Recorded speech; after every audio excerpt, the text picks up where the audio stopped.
Happy Monday, everybody. Welcome to the Sean O'Connell Show, ESPN 700, 92.1 FM. Glad to be with you to start off your week. It is summer. It's getting hot. Hopefully you're out at the splash pads, the pools, maybe on a boat somewhere, or at least you have that in the plans for this summer. Glad to be with you for at least part of your day.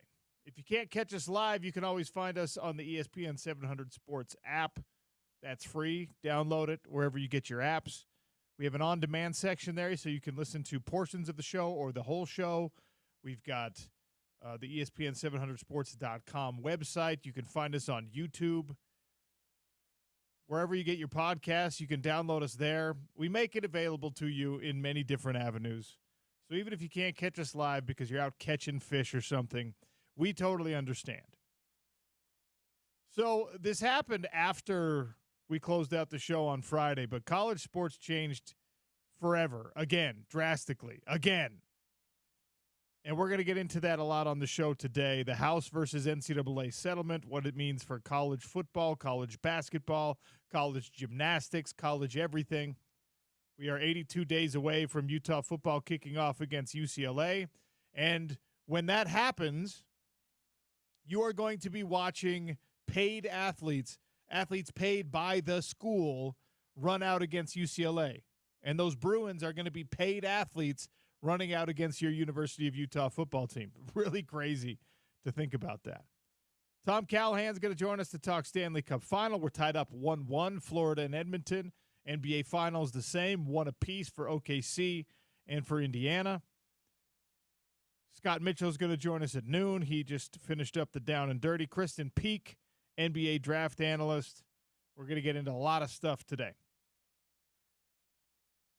So, an announcement came from Utah Athletics about their plans to, and we knew this already, to engage fully in the new system of college athletics. They laid this groundwork. They anticipated this coming.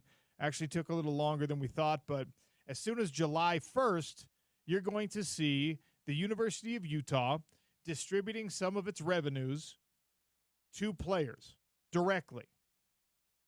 They're getting a direct deposit or a check from the athletic department. This is obviously an insane development, something that is totally new, totally different than what the amateurism model, long established, long held to, long clung to by the NCAA and the clearinghouse and all that. It now is effectively gone and dead. New rules come with this. Many new rules still have to be sorted out in accordance with the NIL era, issuing in now the paid by the university era. It is a totally unrecognizable place from where the Fiesta Bowl team played, from where the Sugar Bowl team played, from where, even the early Pac-12 teams played for the University of Utah. So what does it actually mean? Trying to unpack this, and I will do my best to boil it down and to keep my thoughts organized. But House versus NCAA, $2.8 billion settlement, paying damages backwards in arrears to players from 2017 on, I think, and then establishing more relevant news, establishing now a model in which $20.5 million of revenue is the maximum a school can share with its student athletes for the 2025-2026 athletic cycle. And like salary caps in pro sports leagues and things like that, it will go up from there. I'm a skeptic that the other guardrails being put in place here, that a new portal being launched called NIL Go. It's like, are they going to do this thing where it was like HBO Go and then it turned just to HBO Max and then it went to Max and now it's going to turn back to HBO Max? Is that what's going to happen? Probably. Olivia behind the glass today, by the way. Is that what's going to happen with NIL Go? They're going to be like, the branding's not good. It's now NIL Max. Yeah, they might, honestly. And then it will circle back around in a year and be like, now it's called NIL Go again. Yeah. I don't know. So there's a new clearinghouse, a new college sports commission with the entirety of their efforts being focused on making sure that fair market value is paid through NIL deals and that there's an actual business purpose to NIL deals. Of course, this is designed to say, hey, now the university's paying you guys and gals, which means these collectives and these boosters, it actually makes no business sense. There's no ROI. There's no realistic reason for any of these people to be offering $1 million, $2 million, $8 million, $10 million over even the course of your entire career for you to come to whatever school, and you're not appearing in commercials, you're not showing up for charity events. This is pay for play. And we knew that's where NIL was going to go. It rapidly devolved into that. That's where we're at right now. Some schools have benefited greatly from it. Some schools have suffered because of it. Most schools have kind of stayed where they already were because of it.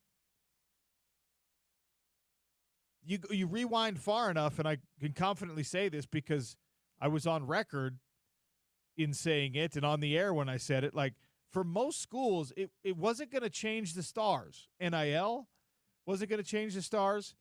This House versus NCAA thing, it is going to change the future of college athletics and change the stars, so to speak, for some schools. Again, not for Ohio State, not for Texas, not for Miami, not for Alabama, not for Georgia, not even drastically for Utah from a football and basketball standpoint. It is going to severely impact schools like Utah State.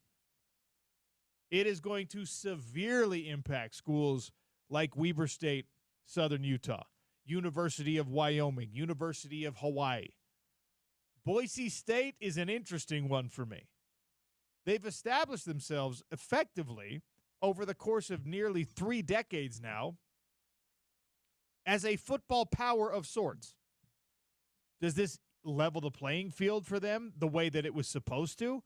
Bring it back to like, hey, this is more like 2005 than 2025. That's what this whole thing is. Well, I don't know. I genuinely don't know if Boise State can continue to field a competitive football team if they have to give $20 million, $20.5 million to their football players.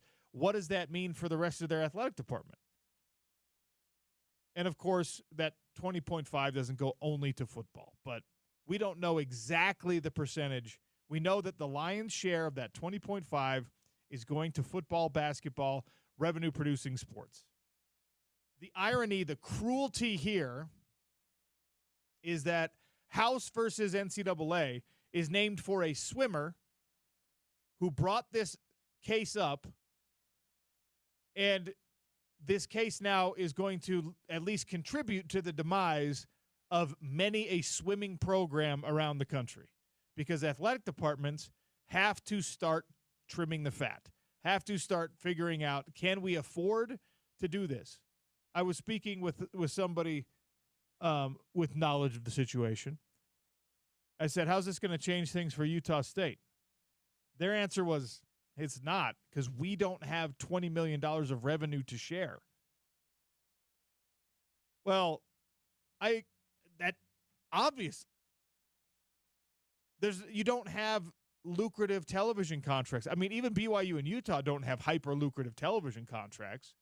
If you're a Mountain West school, if you're a West Coast Conference school, House versus NCAA, and the judge signing this off, as she did on Friday, says you can now pay your players directly. We knew this was coming. What is it actually going to look like? Well, Olivia, if you're taking the over or under on how many new lawsuits are going to come out of this, whatever the number is set at, 1.5 million, take the over. There are going to be so many new lawsuits after this. Absolutely. For many reasons, right?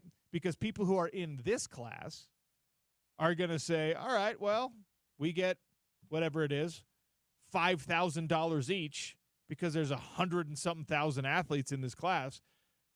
That's not enough. No. People that opted out of this class are going to be like, well, yeah, that's why I opted out. And then they get to start a new lawsuit. The people in classes that are represented for previous years or years that come after, they're going to want some more money. And much more important to what you are watching on Saturdays, on Tuesday nights, on Sunday nights, what you're watching in modern-day college athletics is when a student athlete brings an endorsement opportunity to their school or their conference or the National NIL Go Commission, and that person says, no, you can't have $1 million to do one television commercial for the local Toyota dealership that's actually owned by a billionaire. No, you can't have $1 million for that. Guess what comes immediately after that rejection? Yeah. Lawsuit. Yep. Because we had this window these last 4 years where the lawless wasteland, the wild, wild west, where everybody going, hey, just pay to play, man. Just get them here. Now we're trying to unring that bell. We're trying to stuff Pandora back into the box. Yeah. We're trying to tell the genie, no. Phenomenal cosmic power, itty-bitty living space. You got to get back in there. They're not going to do it. No. They can't. Well, all the agents that are doing these deals for people have been getting their percentage of, in the Bryce Underwood case, in the case of the new tight end that went to USC, like these guys we're talking about $8 and $10 million deals. Yeah. Agents are lawyers. Yeah. When that agent or lawyer brings the next endorsement opportunity up for $8 or $10 million, and the NIL Go Commission says, nope, that's not fair market value, that lawyer is going to say, oh, really? Because I have precedent that shows you that it is fair market value because the Michigan quarterback got that before you put this rule in place. The USC tight end got that before you put this in place. The Tennessee quarterback who ended up transferring to UCLA, he had that kind of money. So guess what? It is, quote, fair market value because the market dictated it before you put these rules in place. Yeah. So the lawsuits are coming. Billable hours are undefeated. But where we sit right now, what does it mean for Utah athletics? Here's what you know. Mark Harlan, the university president, the coaches are all aware of this. Utah is pushing the chips to the center of the table, and they're saying, we're going all in on this new era. We will pay the $20.5 million. I promise you there's not a $20.5 million surplus in Utah athletic department every single year. I promise you that doesn't exist. We get to see, it's a public institution. It's a public university.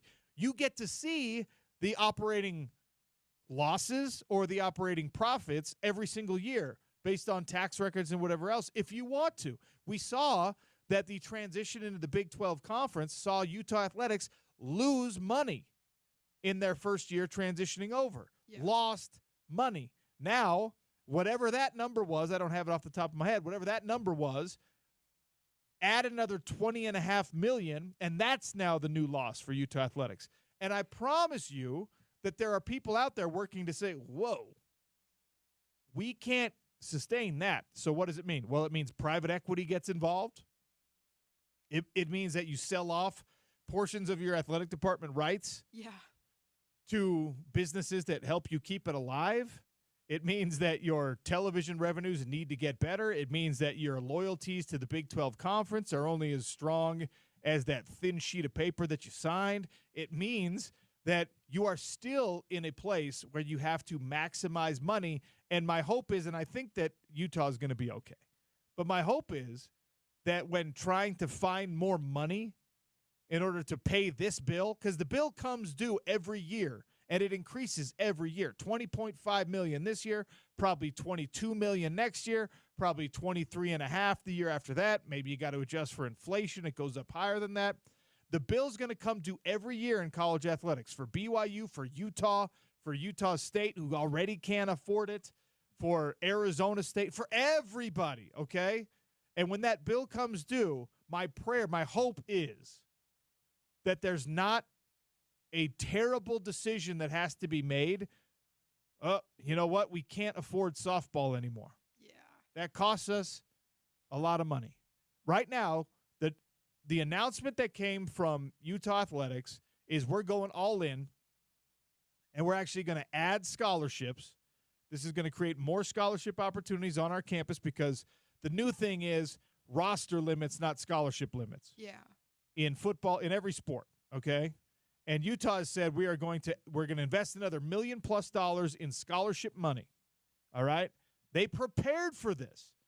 The Elevate U program, the behind-the-scenes conversations with big money investors, with private equity firms, with all that kind of stuff.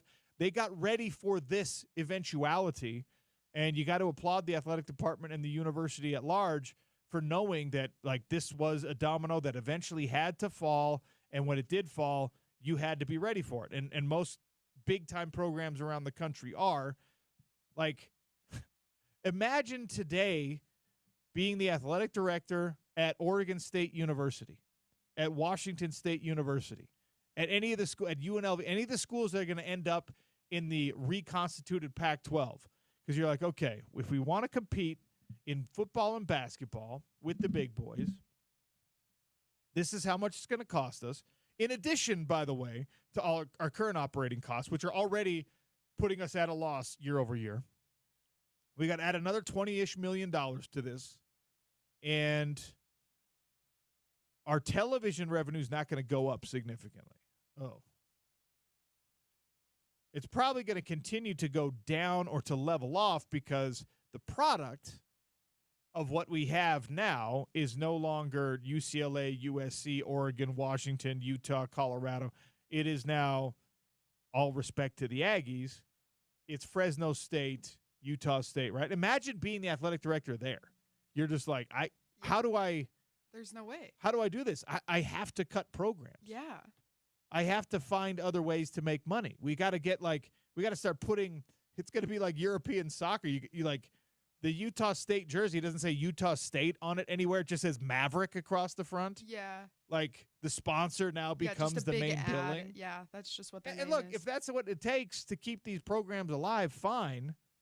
But the unforeseen consequences are not even near an end in college sports, especially the non-revenue college sports. We're not even scratching the surface yet of the cost cutting and the headhunting that has to happen there. And it sucks, but it's very much a be careful what you wish for conversation in college sports. You're now, by the way, the House, Mr. House, the swimmer that ended up being the name, like his first name is going to be lost forever. Okay, yeah, absolutely. House versus NCAA. Yeah, he gets it because he's the named plaintiff. Mm-hmm. Gets an extra $125,000 over the damages that everyone else gets. Jeez, which is great. Yeah, Congratulations. Sure. What a name that hopefully will live in infamy. Yeah. Not live in infamy, as you were the person that, as a swimmer, said this is unfair and ended up killing half the swimming programs in the country. Yeah. I mean, there's a real danger for that. There sure is. And I know that a lot of you out there listening are just like, oh, stop. There'll be a private equity firm that comes in and saves.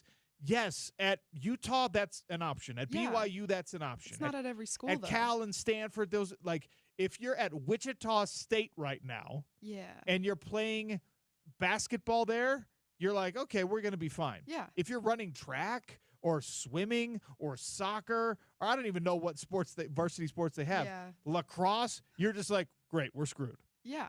Because we already don't have money. Now we have less money. Yeah. So this is wild. And I put a poll question out there because we always look back. Friday, what was Friday? The date on Friday was what, June 6th? Yeah, it was the 6th.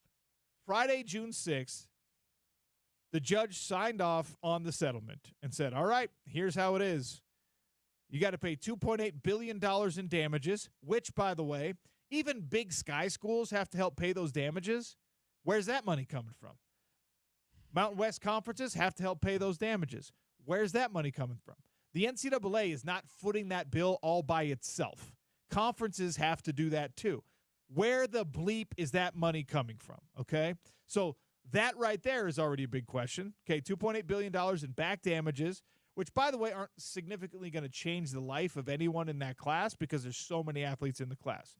Now, moving forward, here's what you're going to do. You're going to pay your athletes a certain percentage of your revenues. Here's the cap for 2025, 2026. It'll go up over the next 10 years gradually. It's effectively your salary cap. We're going to start meddling again in the NIL space. That is going to invite hundreds, if not thousands, of new lawsuits.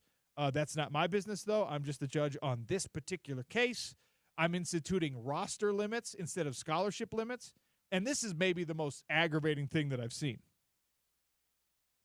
So right now, the scholarship limit for football is 85. Yeah. 85 scholarships, 85 full-ride scholarships. That's the rule in Division I football. Everyone gets a full ride. There is no partial scholarship in football, okay?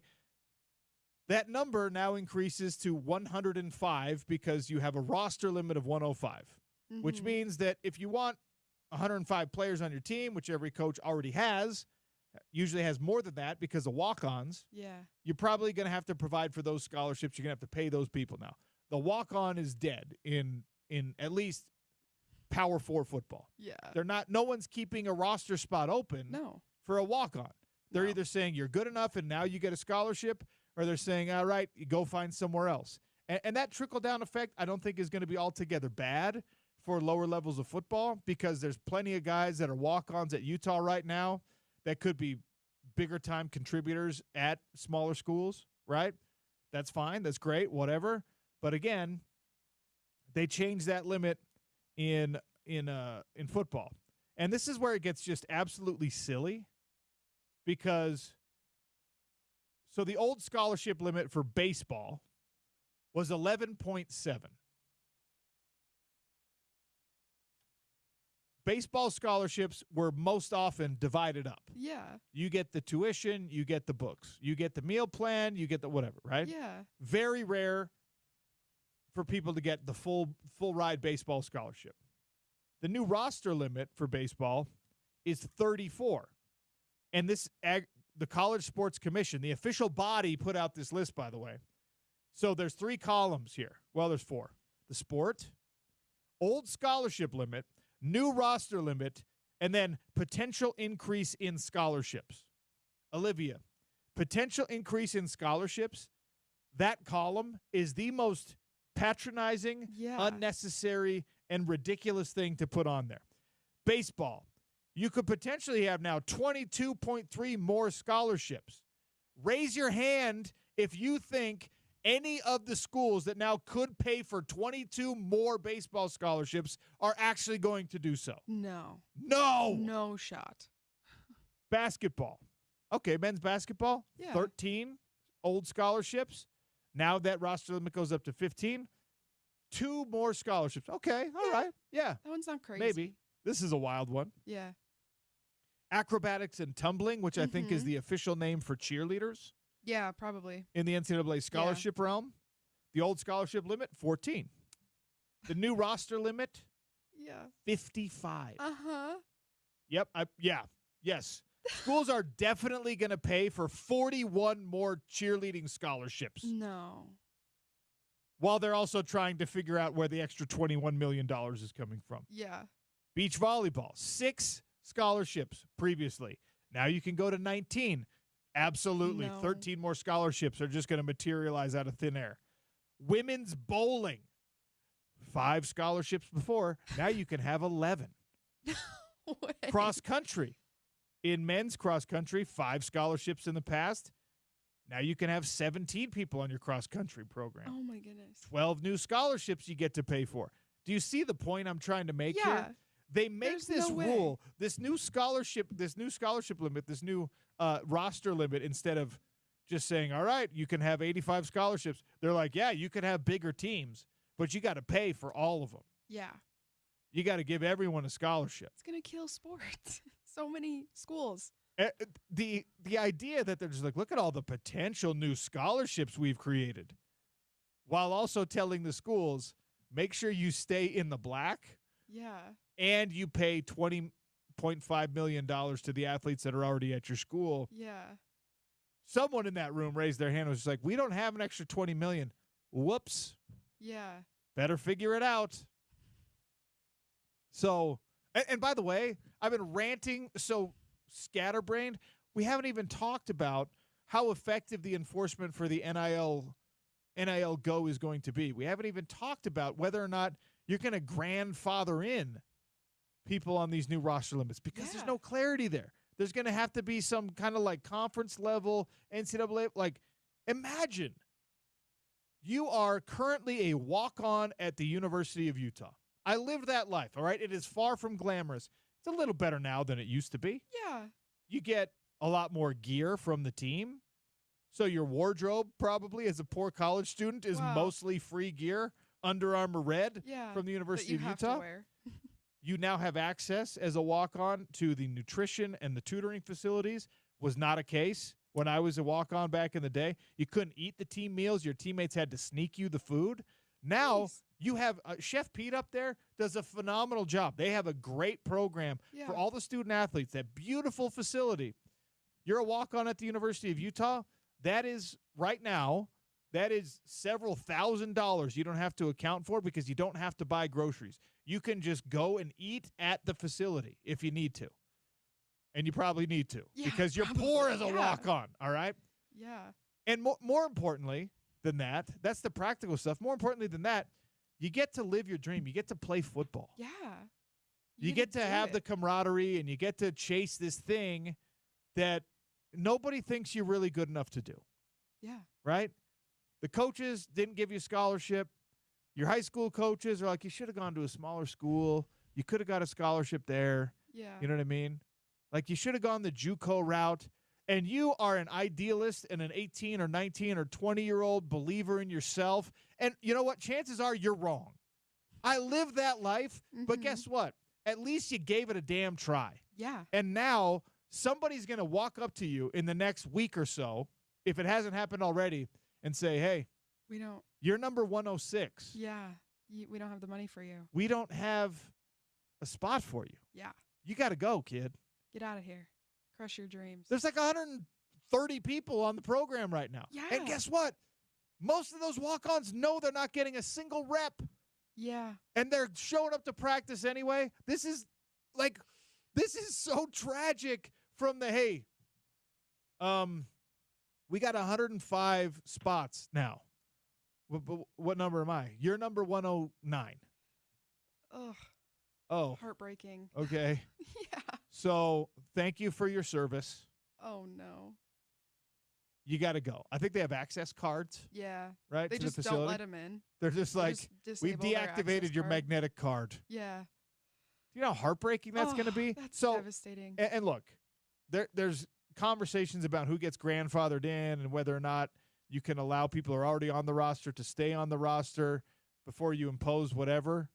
But the best case scenario is that you know that you're like the last dinosaur on Earth, that you're the last of your kind. You're the dying species. Oh my goodness. You're that. What's that tortoise's name? Lonesome George. I think so. Who's like the last Galapagos tortoise. Yeah, I'm pretty sure. That they were just like, we'd love for you to perpetuate the species, but you're the last one. Yeah, you're it. That's it. I mean, I hope that this fixes the mess the way that it's designed to fix the mess. I think it just makes it worse. Yeah. I think it makes it sadder. I think it makes it suckier. And football and basketball are going to be fine, ladies and gentlemen. Your Utes and your running Utes are going to be A-OK. Your Red Rocks, they're enough of a revenue-producing sport. They're important enough. They're going to be fine. If you're the swimming and diving team right now, you're nervous as hell. Yeah. If you just committed to a school, you're a freshman, right? Bright-eyed and bushy-tailed, and I can't wait to see what the college experience brings for me. Buckle up, because it's going to be a hell of a lot different either next year or the year after or the year after or the year after. Go vote on the poll at Real OC Sports. I'd love to hear from you also, 877-353-0700 on the Dish Pros text line. This is going to either fix the mess, kill college sports, no meaningful difference will happen, or it is going to make the mess worse. Those are the options I put on the how we're going to look back at this in 10 years. House versus NCAA. How are we going to look back at it in 10 years? Oh, it fixed the mess. 9.4% of the votes say that's the case right now. Oh, this is the thing. This is the day that killed college sports as we know it. Yeah. That's 37.7% of the votes right now. No meaningful difference and made the mess worse. Each have 26.4%. At Real OC Sports, I really want to know. We knew it was coming. We knew that the judge was eventually going to have to sign off on some form of this. And the form that she signed off on says new roster limits, NIL deals have to go through a brand new clearinghouse, and every school that chooses to opt in, chooses to participate, now has to find an extra $20.5 million of revenue to distribute to the student athletes directly. Where that comes from is up for the schools to decide. 877-353-0700. Tell me how you're feeling today. We're going to take a quick one. We're going to come back. We're going to talk a little hockey. Stanley Cup final tied up 1-1. Mammoth draft coming up at the end of the month. Lots to get to with Tom Callahan. It's the Sean O'Connell Show on ESPN 700, 92.1 FM.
Furthers it along, and Draisaitl picks it up and circles the net. Back on the point, and Ekblad leans into a one-timer that got the glass. Ahead is Marchand, takes the pass from Lundell, partial break, can't get the shot away. Now he scored! Oh, I didn't think he could get the shot away. It looked like Skinner had covered it, and he pokes it through the Edmonton netminder for an overtime game winner. Game-winning goal by Brad Marchand, double overtime. Game 2 of Stanley Cup Final against the Edmonton Oilers. That sound courtesy of Sports USA. Game 3 tonight, 6 o'clock. Catch it right here on your home of the Stanley Cup playoffs, ESPN 700, 92.1 FM. Tom Callahan stops by, NHL insider, host of the Locked On Mammoth podcast, friend of the program. Tom, welcome. How are you? Oh, boy, I'm great, especially considering the first 2 games of this final. It's been amazing to watch. We're getting a lot of free hockey, man. This is 2 overtime games so far. Yeah, and I mean, you know, you go single overtime, how do you top it? Well, how about double overtime? And I mean, these 2 teams are so close. We're splitting hairs trying to see who's going to be better in this one. And the other thing that's been great about it is it's just constant excitement, which might not be great for your heart, but boy, it's good for your adrenaline because it just keeps you glued to the games. You can't really walk away and get a snack until the intermission. The fact that that Marchand scored this game winner is, for me, it's a highlight of not only the fact that this is a great team, but it's a great front office in Florida. They've added some pieces this year. When Tkachuk got hurt in Four Nations, they used the cap room to make sure that they kind of stayed relevant. And obviously, you know, you got the Rat. You got a guy that your fan base previously hated. Now he's your guy, and he scores a double overtime game winner for you. Obviously, he's had other great contributions during the season, but that for me highlighted that, man, this is a program, this is a franchise that knows exactly what it's doing, and there's a reason why they're in back-to-back-to-back Stanley Cup Finals. Oh, absolutely. They went out and got a guy who has won a cup, has gone through some very deep playoff runs with a very good Bruins team, and quite frankly, only ups their pest quotient, right? And you need those guys, the guys who are, you know, tough in all sorts of ways. You know, whether it's team tough, they're tough to play against. They're always yapping at you, but Marchand also has some hands and can score some goals, as we've seen in that game too. It was a fantastic acquisition. And, you know, Edmonton's got their own pest in Corey Perry, but Florida's kind of full of them. But that's the way they play. They have that confidence and that swagger about them and they look like a team that's won the Stanley Cup. They feel that way. So, yeah, kudos to the Panthers front office for seeing a situation they could take advantage of, with Boston deciding to pull the chute and kind of go into a retooling process. And, you know, Florida said that's a guy who can make us even better because they knew they needed to be even better. I mean, look, there's plenty to talk about with what's going on with the series, but there's a contract decision to be made for Marchand when the season is over. What do you think happens? Is he a guy who's just, you know, the mercenary who's going to swing in, maybe grab another Stanley Cup and then head off to something else? He's 37 now. Retirement, I guess, is within the realm of possibility. What do you think the future for Brad Marchand is after this series is over? Florida's going to be interesting heading into the offseason, depending on how, of course, things break out. They've got about $19 million available because, fortunately, the cap did go up.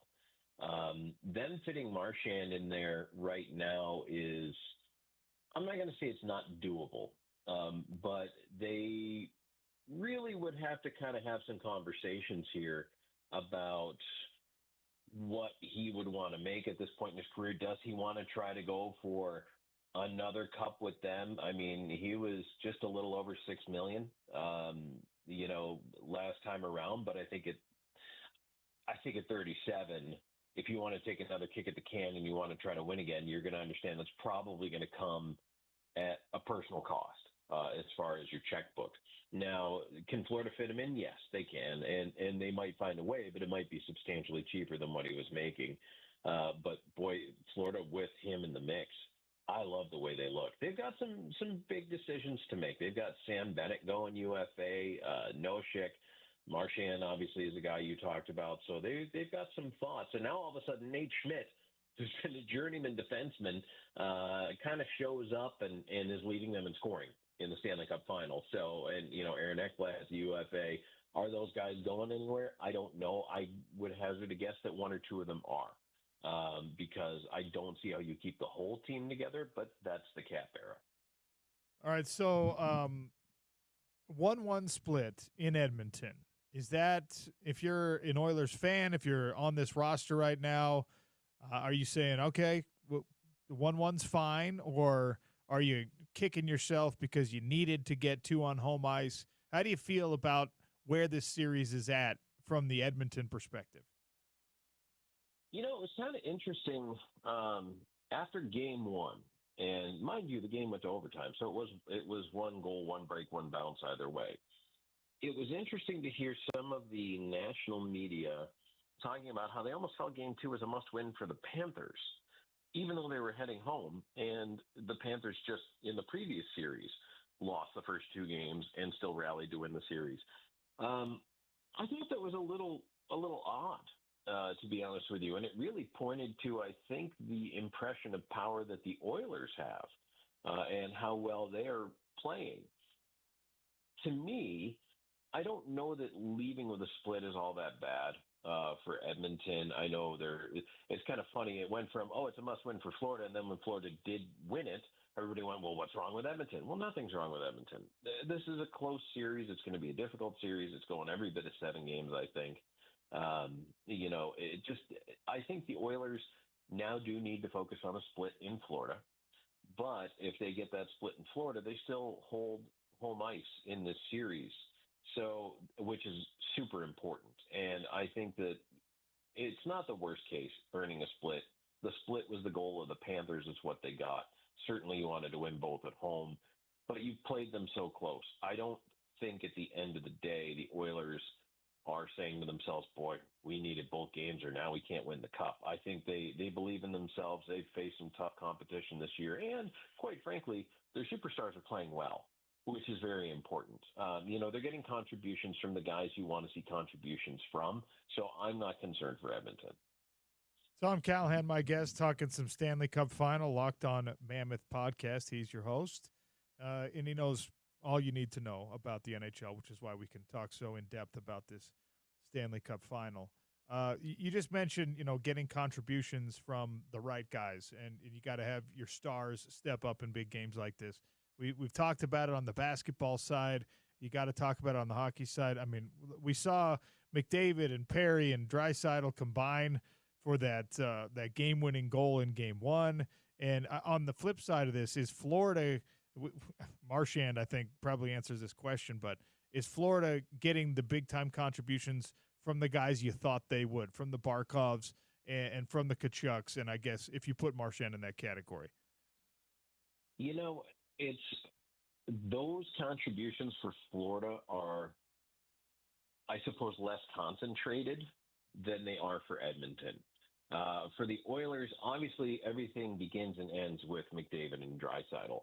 The nice thing about Florida is that when you look at this team, they're pretty deep, and their contributions do come from a bunch of different places. And if it's not a Barkov, a Tkachuk, Reinhart, Verhaeghe, and I mean, I can keep going down the list of guys here, Marchand and Bennett, those guys, what happens is it spreads itself around. And so when you get the contributions I mentioned earlier from a guy like Nate Schmidt, it's not that it takes pressure off, but it makes you just that much better.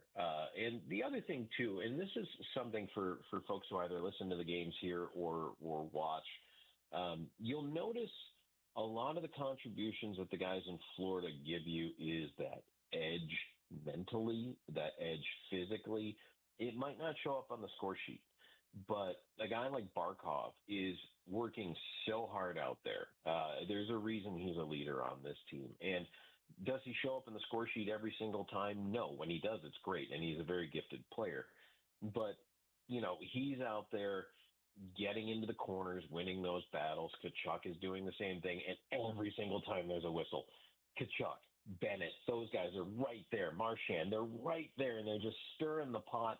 And that in its own way is a huge contribution to the mindset and to, I think what is leading Florida to feel still very confident in this series, especially after getting the split, because they know they can get inside a team's head. And if the Oilers lose their composure, which they haven't yet, but in a long series they could. And if they do, that could spell disaster, and in one game could turn an entire series. All right, we're a couple weeks away from the NHL draft, and I love draft time in every sport because you get to learn the nuances, right? Sometimes when the NFL draft is coming, it's like, this guy's the obvious number one overall pick. Everyone's going here. And then like a week before the draft, you start hearing, oh, no, we got some new information, and now everyone hates this guy. How much of that is happening or does happen around the NHL draft where the gamesmanship and the he showed up for this workout or this interview went poorly, and now we're not as high on him as we used to? How much mobility are we seeing on the draft boards in these next couple of weeks? You know, what's really interesting to me is every draft year, a year out, everybody tries to predict that number one guy for next year's draft. And a lot of people, I think, thought it was going to be James Higgins. Well, now Higgins is no longer the de facto number one. Now everybody says the number 1-2 is Matthew Schaefer, Michael Misa. That's your 1-2. But every year there's a wrench that gets thrown in those plans in one way or another. A couple of years ago, Shane Wright was a guy that everybody thought was going to go first overall, but then he got passed on, ended up going fourth to Seattle.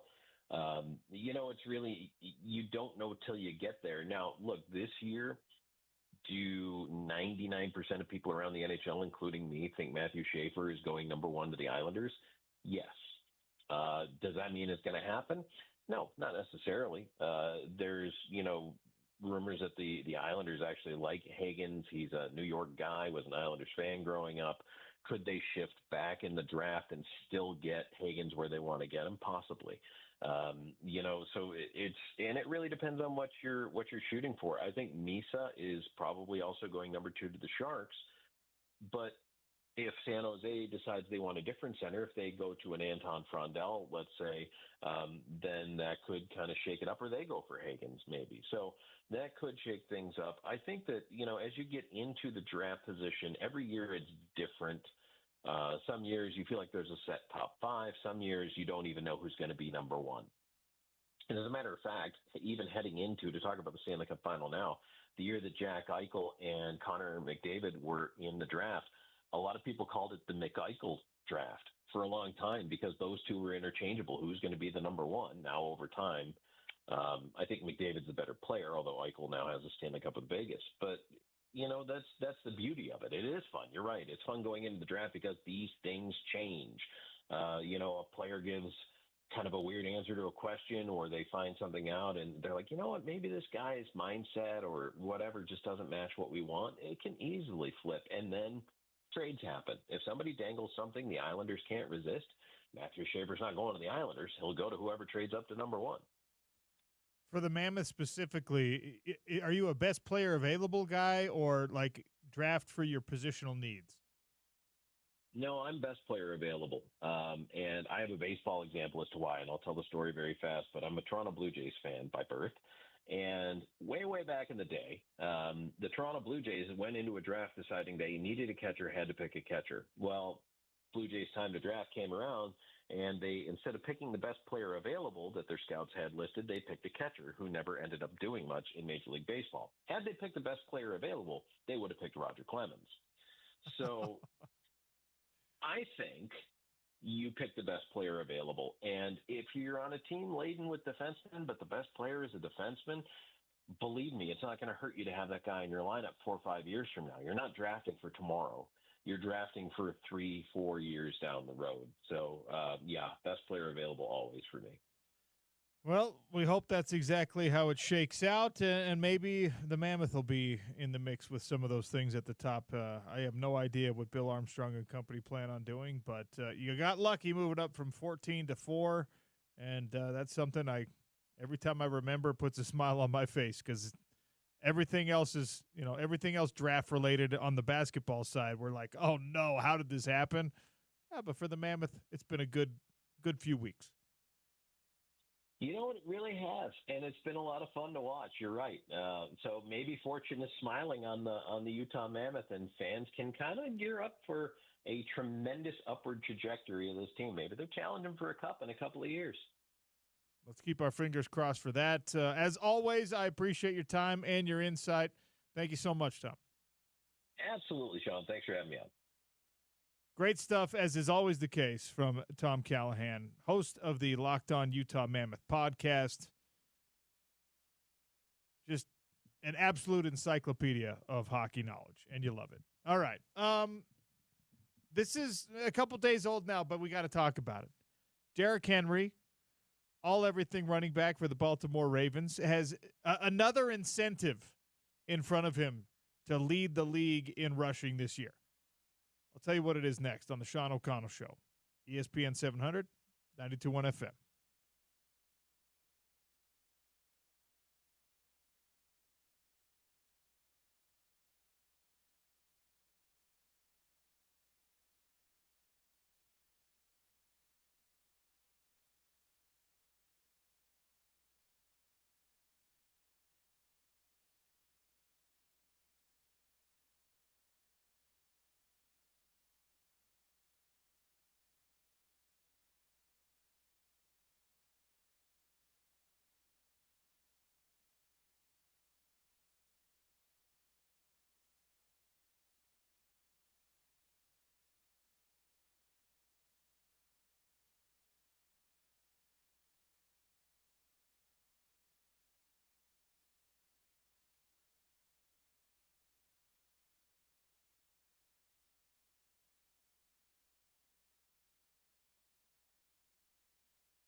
Scott Mitchell is going to join us in about 5 or 6 minutes here on the Sean O'Connell Show. We'll talk about this new House settlement, what it means for Utah athletics, Utah football more specifically. Real quick, a story from the NFL. This is actually from a couple weeks ago. No, a couple days ago. Dan Patrick, who you can listen to right here on ESPN 700, 92.1 FM. 7 to 10 a.m. on Utah's number one sports talk. Dan Patrick had Derrick Henry on. I think this was Thursday or Friday of last week. And he basically made a bet with Derrick Henry, who is an absolute monster, still pushing towards the 2,000-yard mark, even this late in his NFL career. Running backs notoriously have the shortest lifespan, the shortest shelf life in the NFL. Not the case for Derrick Henry, who's been just churning them out for a decade plus now. You probably saw this. Dan Patrick made a bet with Derrick Henry that if he can eclipse 2,000 yards in the upcoming season, then Dan Patrick will get Derrick Henry into an Adam Sandler movie. Dan Patrick and Adam Sandler are buddies. He always does these little these little bit parts in Adam Sandler movies. Adam Sandler has the greatest system going right now where he just writes movies and makes them directly for Netflix and puts all of his friends in them. So he can do whatever he wants. He's got carte blanche. Yeah. Right? He's got I've said it many, many times on air and in my personal life. Like, if you talk about somebody who's living the dream, Adam Sandler's that guy. He wears whatever he wants all the time. Mm-hmm. He's got a family that seems to love him and is involved in his career. Yeah. Right? His buddies, there's guys who have acting careers because they're Adam Sandler's friend. Literally. And Dan Patrick, who's obviously got a very successful sports broadcasting career, has an acting career because he's Adam Sandler's friend. Anyway, they made the bet, and Derrick Henry was like, all right. But, I mean, is Dan Patrick taking too much of a liberty and saying, like, I can get you into my friend's movie? Yeah. You got to kind of clear that with the friend. Well, Dan Patrick cleared it with his friend, Adam Sandler. Adam Sandler said, yeah, sure. Of course I'll put Derrick Henry in a movie. Yeah. Because he gets to do whatever he wants. Yeah. The dream. And I actually think this is awesome because, look, NFL players, like pros in every league, their system for motivation is different than all of ours, right? So he probably doesn't need an extra incentive, Derrick Henry. But you want to talk about someone who's a longtime veteran of the sport, who's had his share of like the little nagging injuries, who has the bumps and bruises, still obviously competing at an incredibly high level, still one of the elite running backs in the National Football League. Like, he's undeniably a top 5. Yeah. More likely top 2. But in any case, something that can kind of like just freshen up your perspective, freshen up your motivation. Like, oh man, like something that's purely fun to chase. Because obviously you have your contract incentives and there's a lot of pressure on you to win and things like that. But if everyone had something in their job where it was just like, you're trying to do this anyway, but if you achieve this, I'll get you a puppy. Yeah. You know, you're just like, oh, sweet. It's just like a fun thing. Yeah, icing on top. I'm going to try to put something like this into my radio contracts in the future. You know what I mean? Like, I'm already trying to climb the ratings. I'm already trying to do a good job, right? But it's like, if you can do this, okay, the financial stuff that usually goes into contracts, great. But like something like I will put an ice cream machine in the studio. Yeah. You know, just something that's purely fun. Yeah. It's awesome. Maybe I'll put it in my contract. If I can be number 1 in ratings, then they have to get me in an Adam Sandler movie. Exactly. I think we could do it. The reason I want that is because I just want to become friends with Adam Sandler. Yeah. So then I'm one of those guys who doesn't appear in anything else. Yeah. Except randomly I'm in every Adam Sandler movie. That would be great. That would be so cool. That would be so cool. I mean, and look, most of the guys I'm talking about, like, I don't know their names. I'm sorry, because they're if only you saw in their face. Yeah, everyone sees their face because they're those dudes that are just in Adam Sandler movies. Yeah. Like, do they have other jobs? Do they need other jobs? I don't know. I doubt it. I don't. I bet they get decent royalty checks. Probably. Still from like Happy Gilmore and stuff. Yeah. And you're not uber wealthy like Adam Sandler is. No. But you could probably just like live your life, sit around and wear sweats like he does all the time. Sounds great. That's living the dream, Olivia. Truly. That's what My we're all dream, going for. For sure. Anyway, Derrick Henry, 2,000 yards, will unlock contract incentives this year, but more importantly, he will also get cast in an Adam Sandler movie. And Derrick Henry, by the way, would be a very interesting character. You could cast him as like anything from the scariest guy on screen to just like have him play a big teddy bear. Yeah. I don't know. He's huge. Yeah. Versatile. Take a quick one here. We'll come back with the Utah quarterbacking legend, hosted down and dirty, Scott Mitchell, talk some Utah football and how this house settlement and the announcement from Utah Athletics really does, on a day-to-day level, affect the team. It's the Sean O'Connell Show, ESPN 700, 92.1 FM.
Welcome back to the Sean O'Connell Show for hour number 2.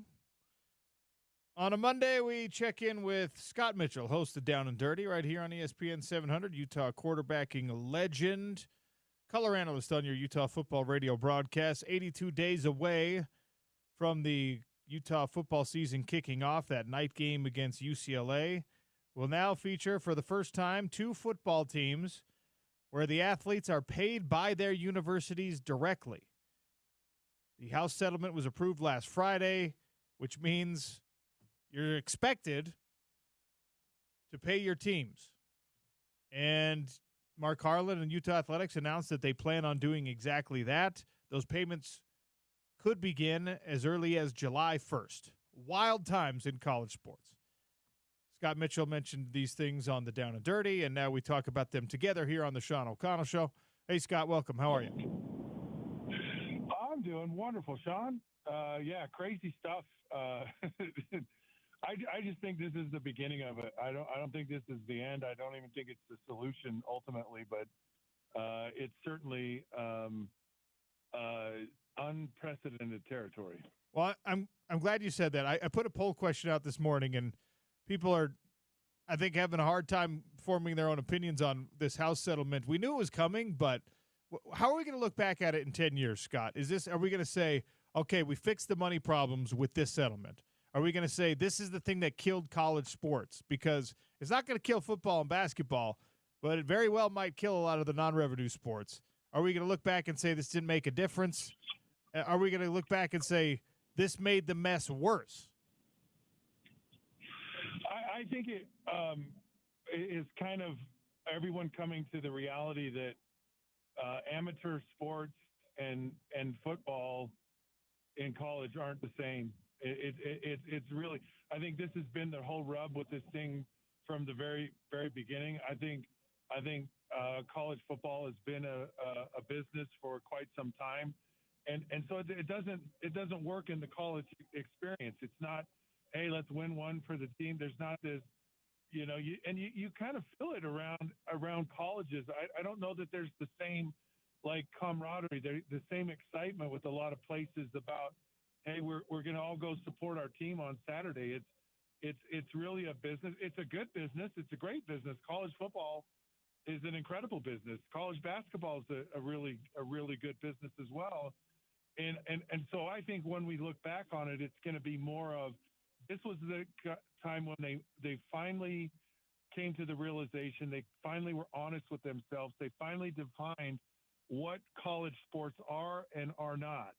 And I think personally, I think they should just separate football out from all of it. Just treat it as a business, and it's part of the colleges, but it's treated as business, because this $20 million is paid out to their athletes. It's not paid out to their football program. So you have to believe that a lion's share of it has to go to the money revenue sport.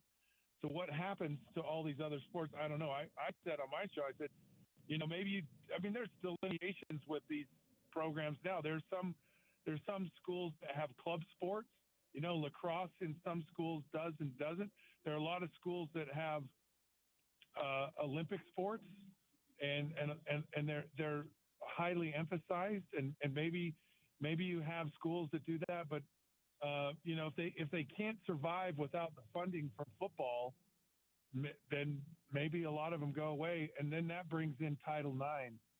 If Title IX, where you have to have equal and the same types of opportunities for both men and women, and you have to eliminate programs because you can't fund them, that really changed the landscape a lot. But I think today is that we've defined what it is, and now how it looks moving forward could be a lot of different things. And my suggestion is just take football out of the equation, make it a professional sport in college.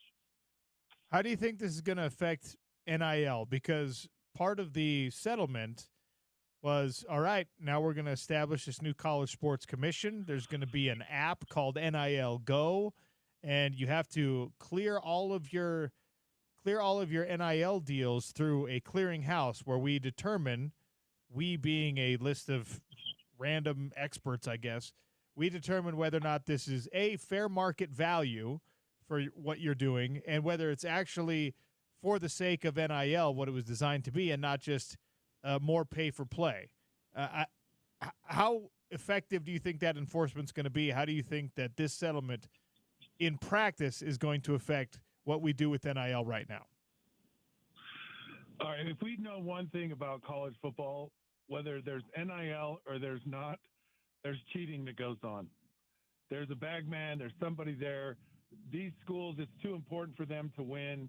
They're going to find every opportunity they can to, entice players to come to their school. They've been doing it for years. It just kind of came out in the open and became semi-legal for a period of time with the NIL.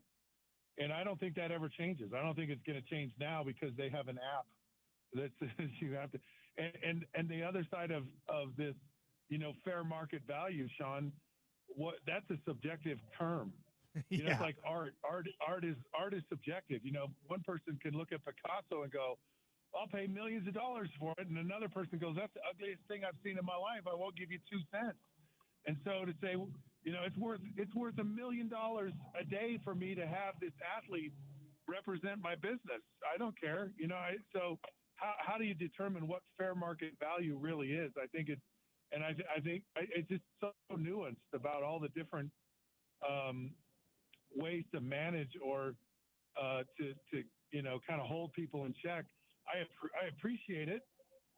I really do. And I appreciate the effort because it has, you need a fair playing field for everyone. And so I like the attempt. I think, that might be the other significant part of what happened with this settlement is that it's an attempt to gain some kind of control or order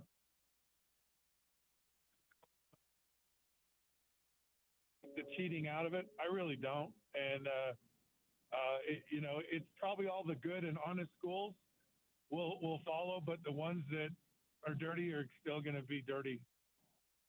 So talking to people, like BYU and Utah, they're going to pay out. They're going to say, all right, we're going to give football whatever the percentage we decide is of this $20.5 million, but we're spending up to $20.5 million. Mark Harlan said we're prepared to pay the max, and BYU is going to do the same thing. I don't think Utah State can. I don't like. Right. Fresno State, UNLV, like Utah plays Wyoming this year. There's not $20 million around for them. Maybe this year, not 5 years from now. It's just so. What's going to happen with Group of 5 schools? I don't know how much of an impact it changes on them, other than if you think about a Utah State, they might have one player or two, on occasion, maybe not necessarily. Maybe it is that it's a real elite talent that goes on and plays in the NFL or whatever. I mean, you think of Bobby Wagner at Utah State, but and maybe Jordan Love, but there's not a whole lot here. So they probably have enough money to find a player like that or two, but I don't know that would be any different than it is now. I think it's a challenge for, so the Group of 5, I don't think it's much of a challenge. I think more of the challenge is for a team like where, and they have the revenue, but maybe it's some of the other programs like in these lower conferences that $20.5 million to find and budget and have, that could be a stretch, and you could lose players, you could not, be able to manage that, plus all the other things you got. More of an impact on schools and maybe not the most strong Power 4 conferences, the ACC and the Big 12. Scott Mitchell is our guest here. We're talking the fallout of the House settlement. I want to localize this to the Utes. I went and I looked at the spring football roster that Utah's got, and I think with the transfers out, I think before the freshmen come in, the guys that are being added to the roster this fall, and camp is, like a month and a half away, You've got you got 100 guys already on the roster, and your limit is 105, which means you can grandfather in the House settlement says athletes that are already on the roster don't have to be subject to 2025, 2026 roster limits. So you can, if you want to, keep everyone on this roster. I don't foresee that happening because, again, it's a cost basis sort of a situation. Nobody's got an extra 15 scholarships worth of money laying around. So if the freshmen come in and that brings you to 120 guys, 15 dudes on this roster at Utah are probably getting a call today, tomorrow, sometime during the summer and saying, hey, you can't play with us anymore. That sucks, Scott.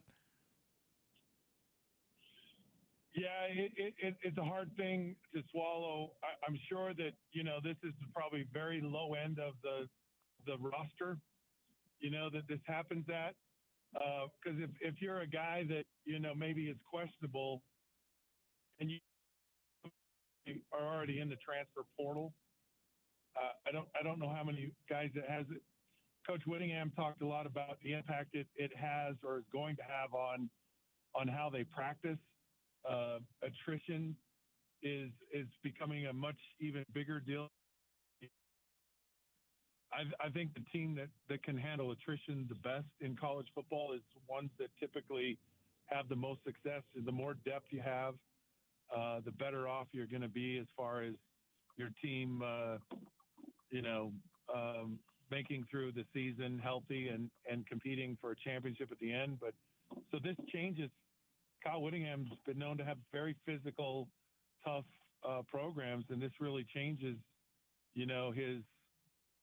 his program and even how they practice. They can't afford to get people beat up or like maybe they could in the past, and that may be hard for him, because that's his DNA. And so having this limited roster not only sucks for some of the players, and it does, but it also I think the bigger impact is on how they practice and can you still get the quality of work you could before with the extra bodies. So I did a little bit of math, and let's say that 80%, is that a reasonable number? 80% of this revenue sharing money goes to football, you think? 80%? Do you think that's a realistic number, or should we go with a different number? I think it might change a lot based on the school you're at, because you may have programs, Utah has a gymnastics program that's one of the top in the country, and they may be willing to spend more on gymnastics than other places. I think there's some schools where football is just kind of it. So, but I'll go with your 80%.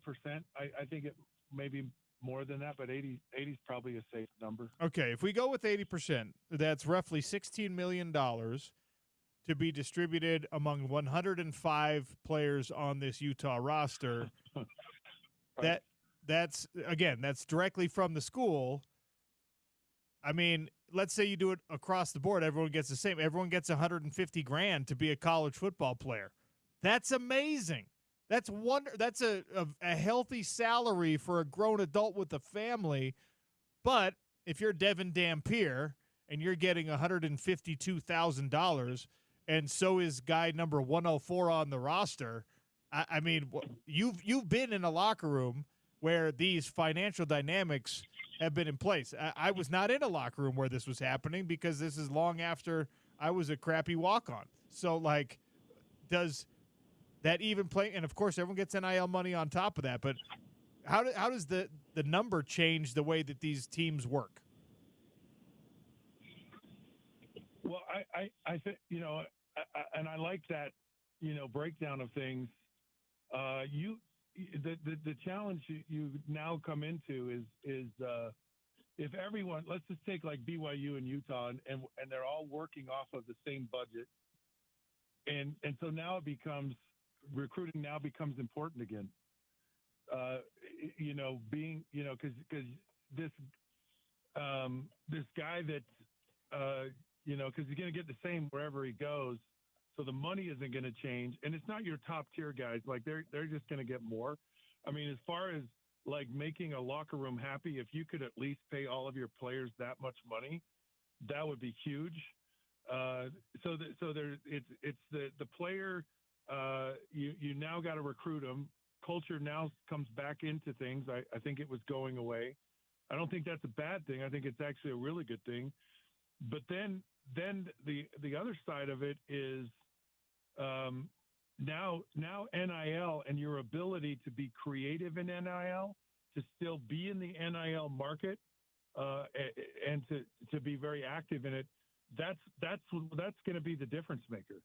If you can figure out a way to supplement that so you can go out and attract that upper tier talent, and now because that upper tier talent, you're still going to have quarterbacks in the country still going to be vying for $2 million a year, and schools that have it, schools that find, and you could argue that a very well-known quarterback, high-profile guy, you could argue that his value is worth that in your marketplace.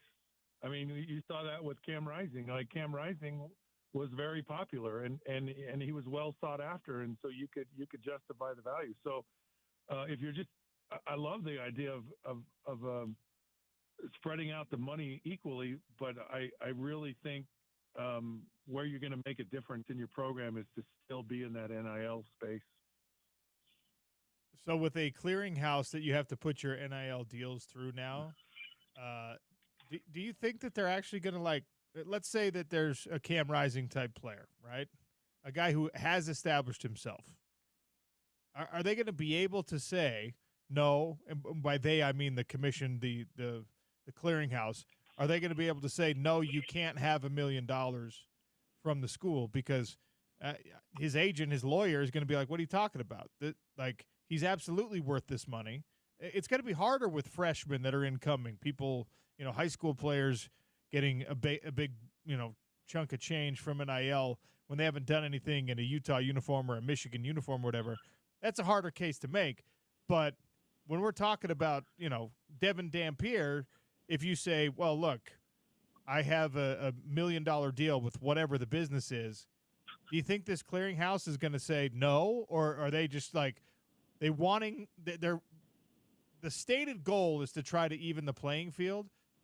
Are they really going to try to even the playing field, or are they just going to make sure that you're actually getting NIL instead of pay-for-play booster money? Yeah, so the way I understood NIL initially was you went to the school, you weren't going there because you were going to be promised money, NIL money. You went there, and then once you were there, then you could establish, what a market was for your name, image, and likeness. So it wasn't a pay-for-play. And I think what happened is the NCAA goes, look, we're being sued like crazy. We don't have the bandwidth to fight all of this stuff. So I think the NCAA just gave up. I think they said, oh yeah, you want a transfer portal whenever you want. You want NIL money. I don't think there's been no enforcement of it. There's been no oversight on it, only because I think the NCAA goes, we don't want to be sued more. And I think this commission or this clearinghouse may have the same issue and may have the same problem, because you could argue like Arch Manning as a freshman going into Texas is a very popular and valuable person without ever being paid anything.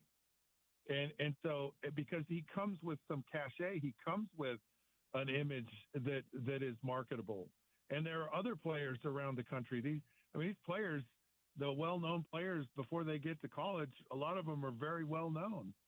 And so and for the sake of the player, you know what? They should be paid something, because they do have that. Now, whether they pan out in college is a totally different thing, but still they're recognizable and there's value in that.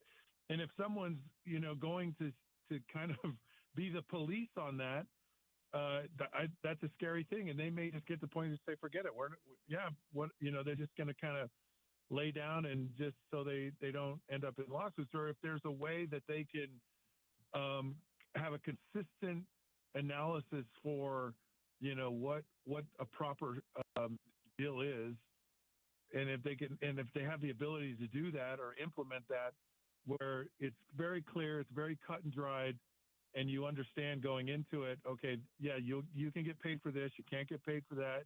That works. You can only get this after you've enrolled in a school, whatever. I don't know what that looks like or how they're going to put that together, but I think there's the potential of a lot of lawsuits. And let's face it, there's a lot of money involved here, and there's going to be lawsuits if people feel like they've been harmed or injured by not capitalizing on a professional sport that they're a part of. So back when NIL became allowable in a thing, I was doing Sirius XM radio, and I was on with Rick Neuheisel, and we were talking, will this change the stars for any program? And the conclusion, for the most part, largely was, well, no, because, Texas is still going to be Texas, and Ohio State's still going to be Ohio State. And my prediction was that actually it could help BYU and it could help Stanford. It has not helped Stanford. It has helped BYU. Is the House settlement and the new guardrails, is it going to change the stars for everyone or anyone?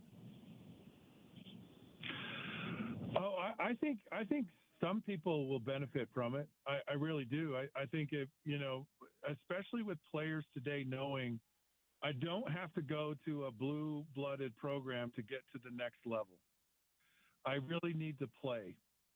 And if I can go out and I can play in a good program and excel, then that will get me to the next level. Because the reality is the best way to grow and develop as a player is to play. And I am a firm believer in that.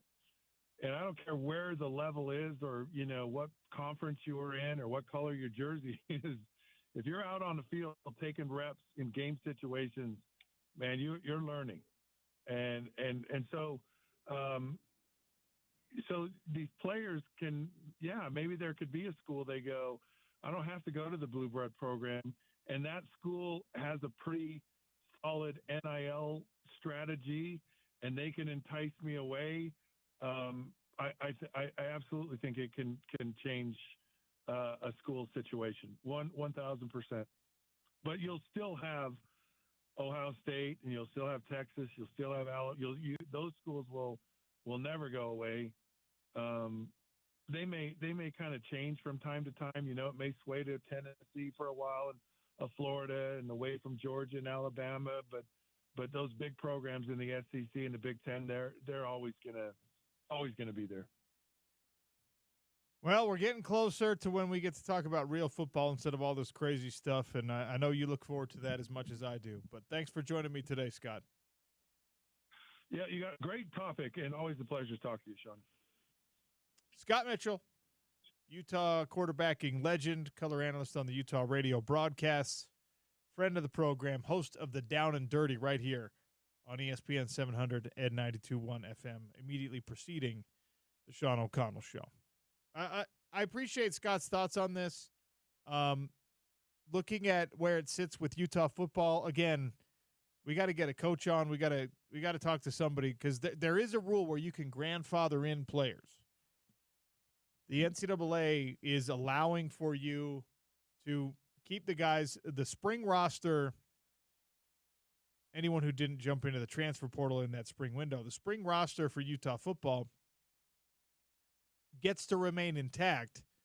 The roster limits would not apply. The recruiting class, I think the way I counted it up, minus the early enrollees, I think you're adding 19 more individuals to the Utah football roster in the fall as freshmen, and that would put you over the 105 limit. If you want to stay with the 105 limit, which I think you probably do for financial reasons, you're talking about, 20 guys almost getting calls. And then what happens for them? Because there's no transfer window to open up. What happens if your coach tells you before fall camp, after they figure out the injury situation with everyone, they say, oh, sorry, we don't have a spot for you here. The transfer portal window is closed. So does then this same judge or this same commission say, actually, it's okay if now you want to transfer somewhere, or does every walk-on bottom of the barrel type player from a Power 5 roster just have to sit out for the 2025-2026 cycle? Well, I guess it'd be the 2025 cycle for the most part. Yeah. But, like, are they going to open up a special transfer window for the players that get an unfortunate phone call from their coaches? There's already like 3,000 players in the portal. Yeah. Ugh. Look, I know that this is designed to help. I know that the intentions behind this thing are to level the playing field. I think Scott's right that the NIL stuff is just, it's still going to persist. Yeah. Maybe it gets a little bit less ridiculous.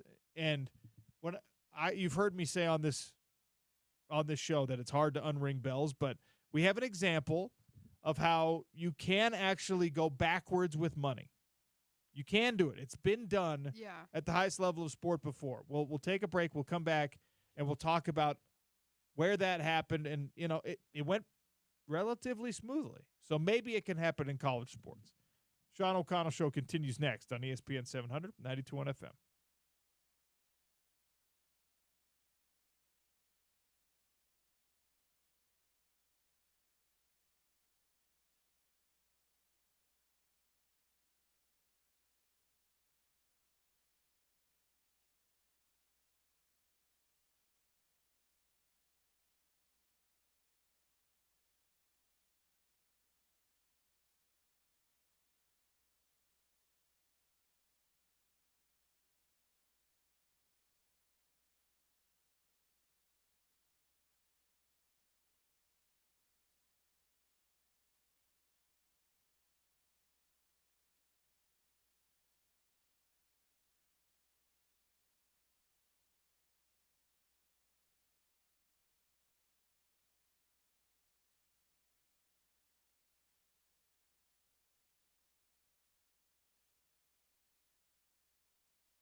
OKC kept it.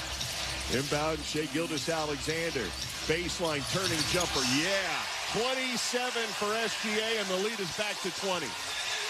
OKC up 87-67.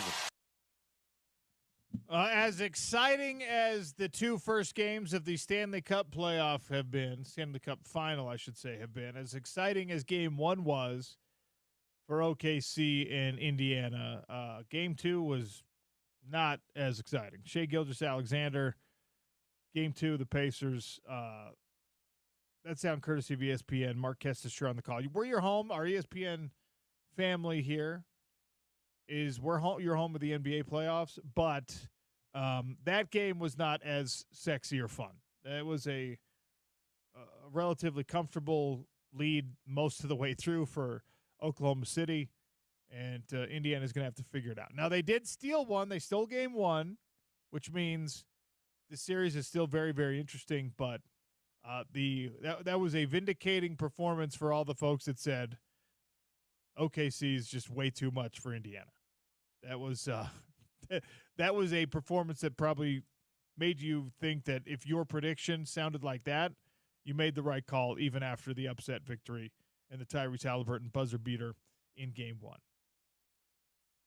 So before the break, we were talking about, well, we talked to Scott Mitchell, and then we were talking about the way that things change or don't change after the House settlement, which was ratified last Friday by the judge. $2.8 billion to be paid out to student athletes that previously participated in college athletics. And then, of course, the opportunity for athletes to get paid directly from the school. Look, this at least simplifies something. If you're an individual, the vast majority of individuals that are committing to play college sports right now are not getting NIL deals and not getting the pay-for-play type stuff. The guys that are considered star recruits, big-time gets for your program, those individuals obviously garner as high as $10 million payments. I mean, we know the A.J. DeBonsa story, okay? We know about Arch Manning before he played it down for Texas becoming a millionaire because he signed with Texas, right? That's not the norm.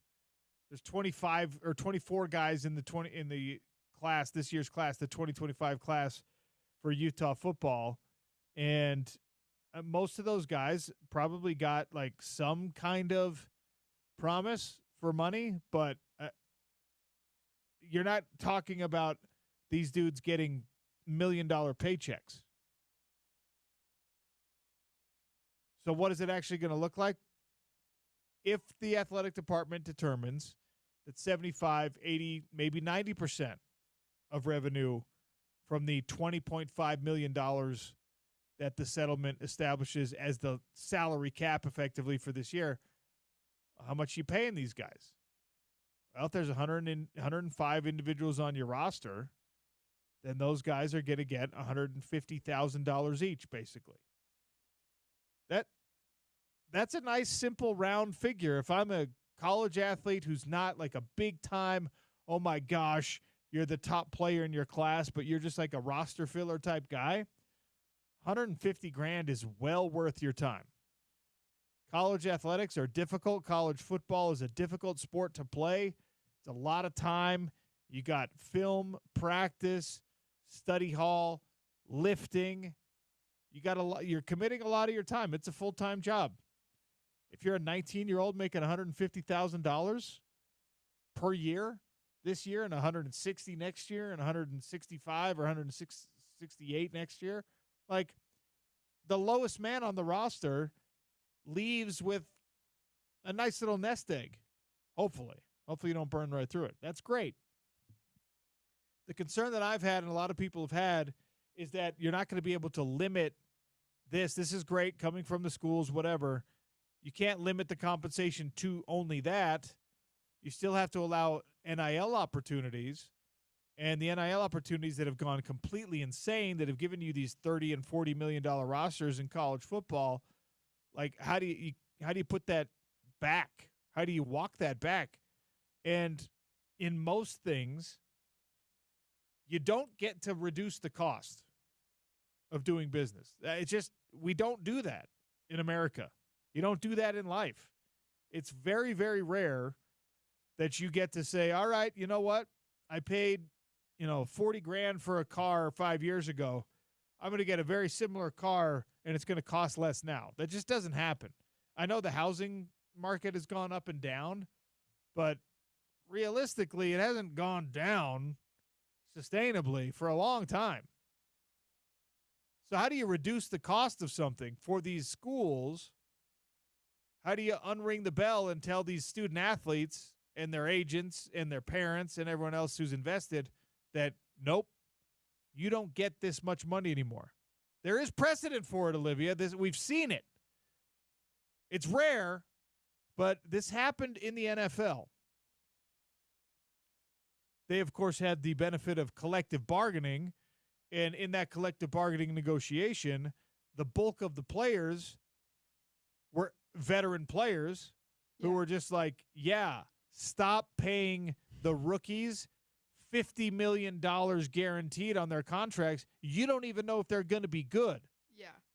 2010, Sam Bradford was like the last guy who benefited from the nuclear arms race of rookie contracts and what agents were talking about. Before they introduced the rookie pay scale in the National Football League, which happened in 2011, Sam Bradford, Ndamukong Suh, Gerald McCoy, Trent Williams, Eric Berry, like these were the guys who were drafted that 2010 year, who I think Bradford's rookie deal was over $50 million guaranteed. Sheesh. Let me just look it up so I don't say anything. Don't tell me lies. Okay. Yeah, okay. Sam Bradford's rookie contract with the St. Louis Rams was a 6-year, $78 million deal, including $50 million guaranteed. Okay. Before he played a down of football in the NFL, Sam Bradford signed a contract that guaranteed him $50 million. The veterans in the NFL, some of whom have been playing 10 years and still hadn't made $50 million, were like, this is ridiculous. This is crap.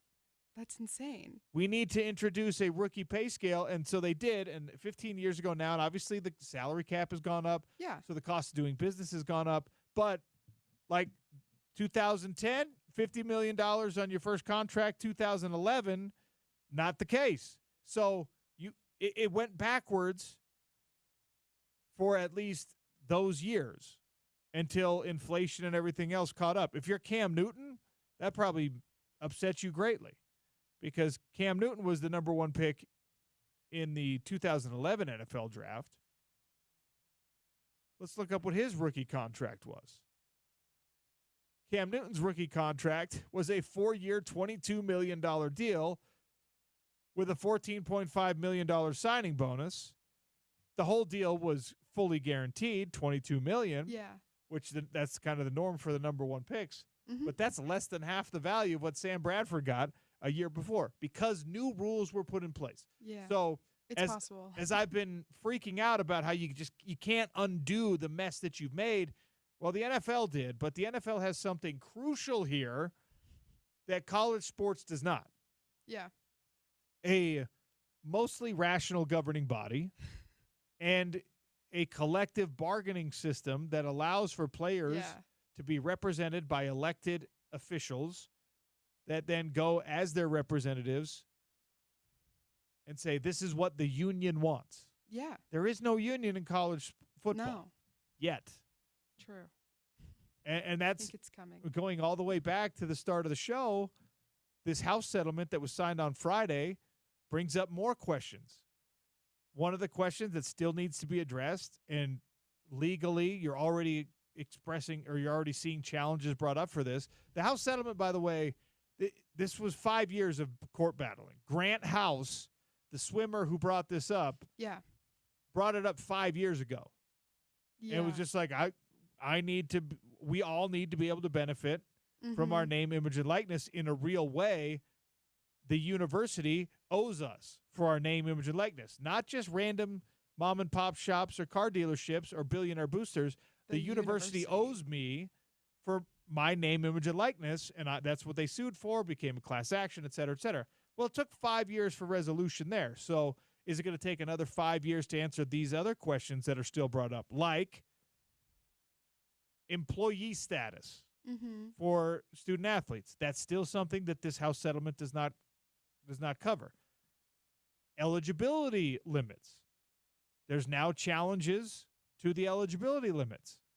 Like, why should I only be able to play college football for 4 years? Yeah. You give me the extra year to redshirt, I want unlimited college football.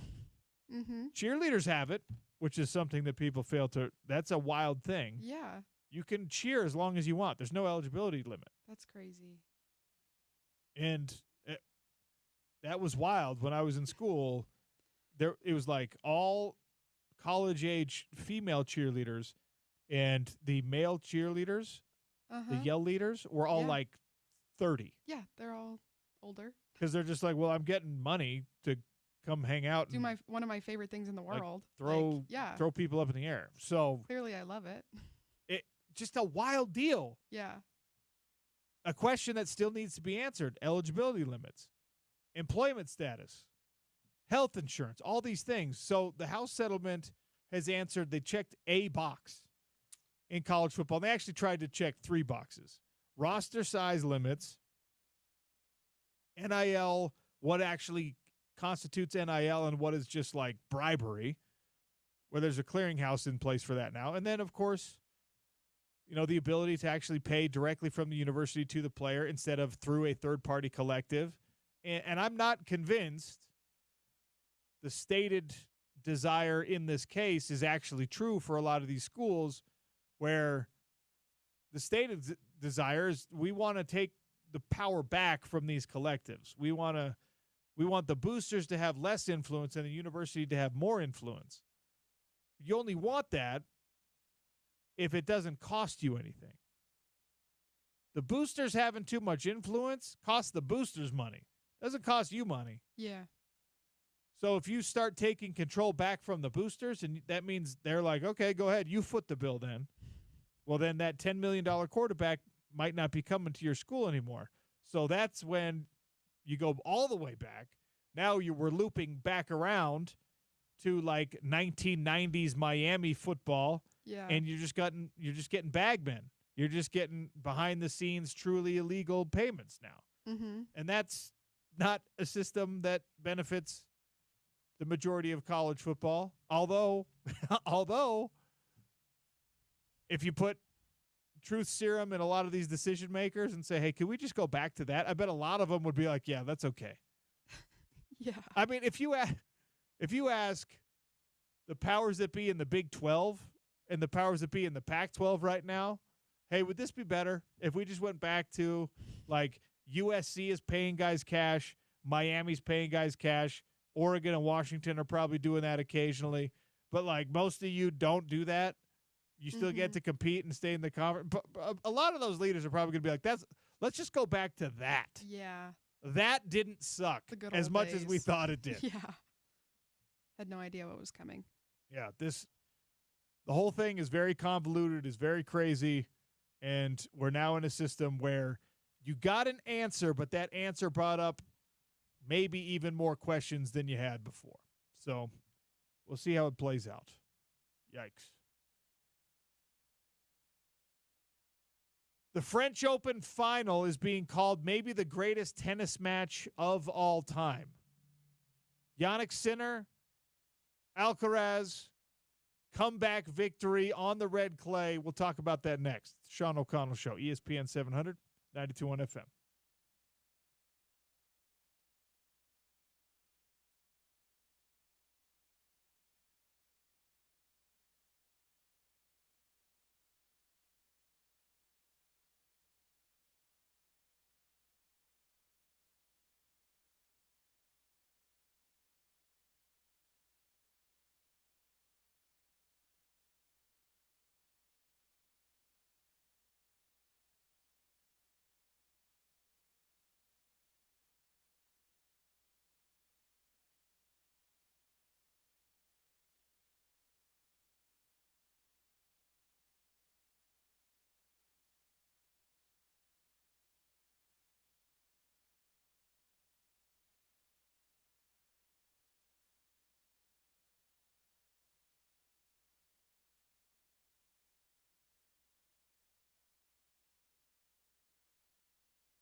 Welcome back to the Sean O'Connell Show. Kristen Peek's going to join us in about 5 minutes, NBA draft analyst, to talk about all things going on in the NBA.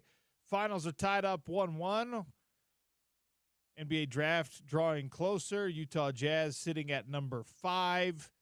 Very little consensus beyond number 2. We'll see what new information is out there about the upcoming draft with Kristen Peek. So, you ever have those FOMO events in life where you find out about something great happening when it's a little bit too late? Where people are just like, this happened when I was in high school. Rage Against the Machine randomly showed up at like the Springville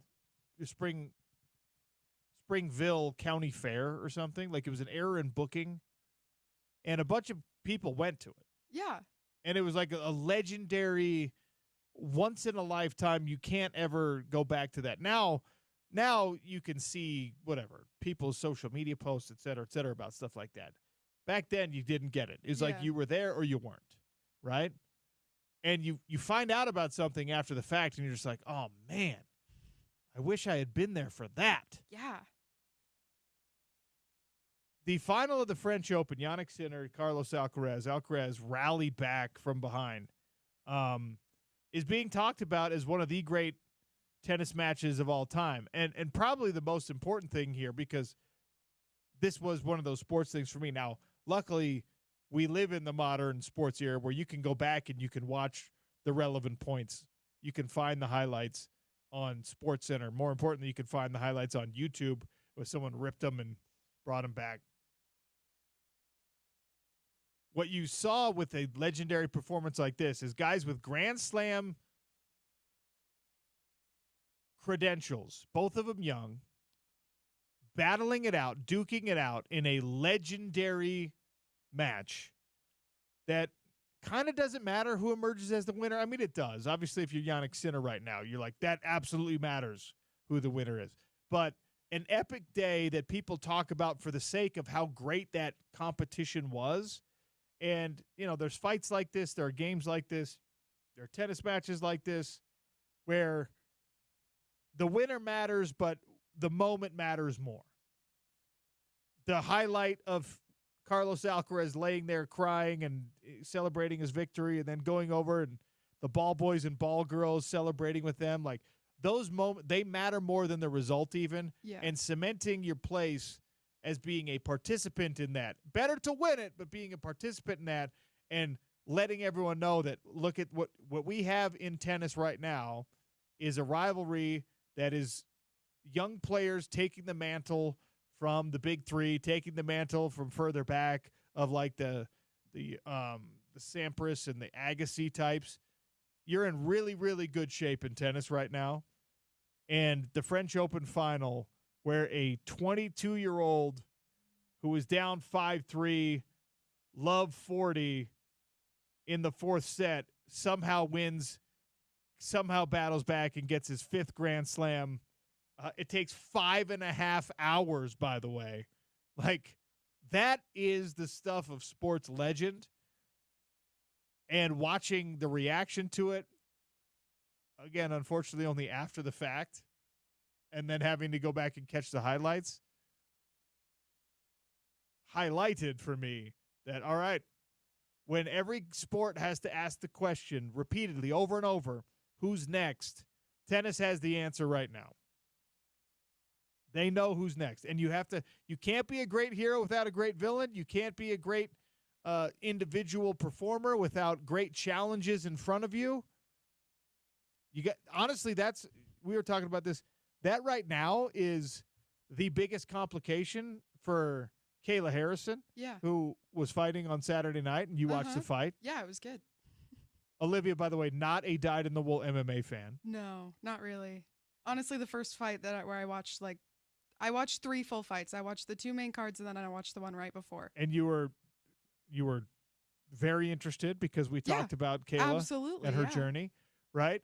So if you're Carlos Alcaraz and you're Jannik Sinner, it's like Batman needed the Joker. You know what I mean? You need that force to resist you. Yeah.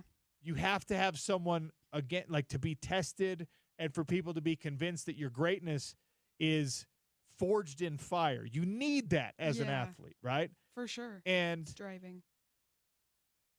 Kayla Harrison has had that question around her whole career. Like when she was with us in the PFL, people were like, you don't have anyone that can beat her. And then we found someone that was able to emerge and beat her. Mm-hmm. And then they were just like, okay, well, maybe she's actually not that good. And then she bounced back and she was dominant again. People were like, okay, no, she is that good. Yeah. And then she went to the UFC and she beat Holly Holm, who was 40 years old. And people were just like, all right, yeah, she's really good.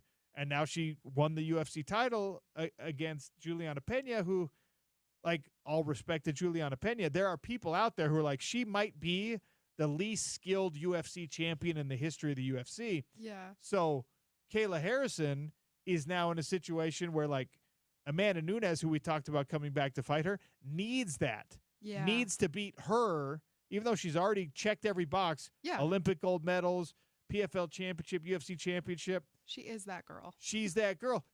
But she needs, though, to beat the best to be the best. It's that old cliche. Yeah. If you want to be the best, you got to beat the best. Well, if Carlos Alcaraz was just, like, doing this in an era of tennis where kind of nobody else was great, then you'd be like, okay, well, how would he have fared, though, against a prime Nadal, a prime Federer, guys like that, a prime Novak Djokovic? How would we have asked those questions? Well, now he's got another competitor in his prime that this rivalry gets to develop, and we got to watch it play out. I got to watch only the highlights. You got to watch it play out for 5.5 hours of epic tennis, and it's great. Sports need that. You need rivalries.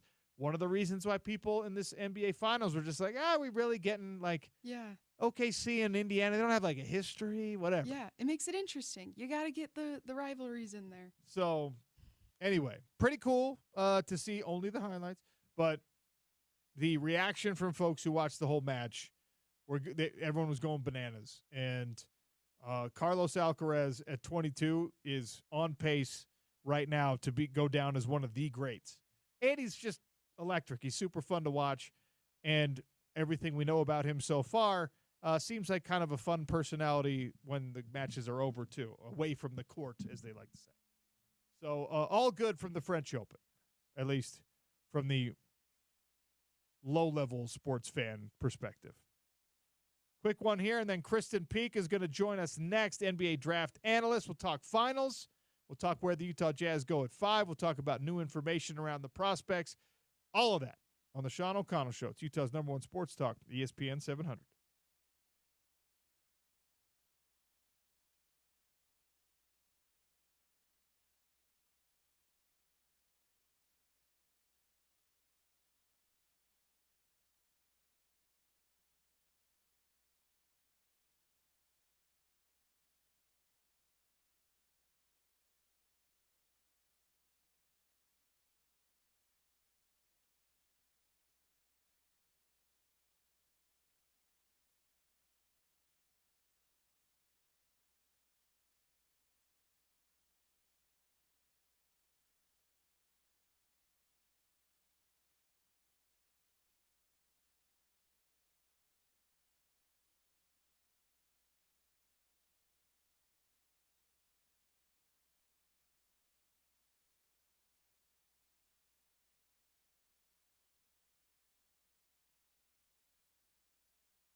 Coming up on 1 minute to play in the third quarter.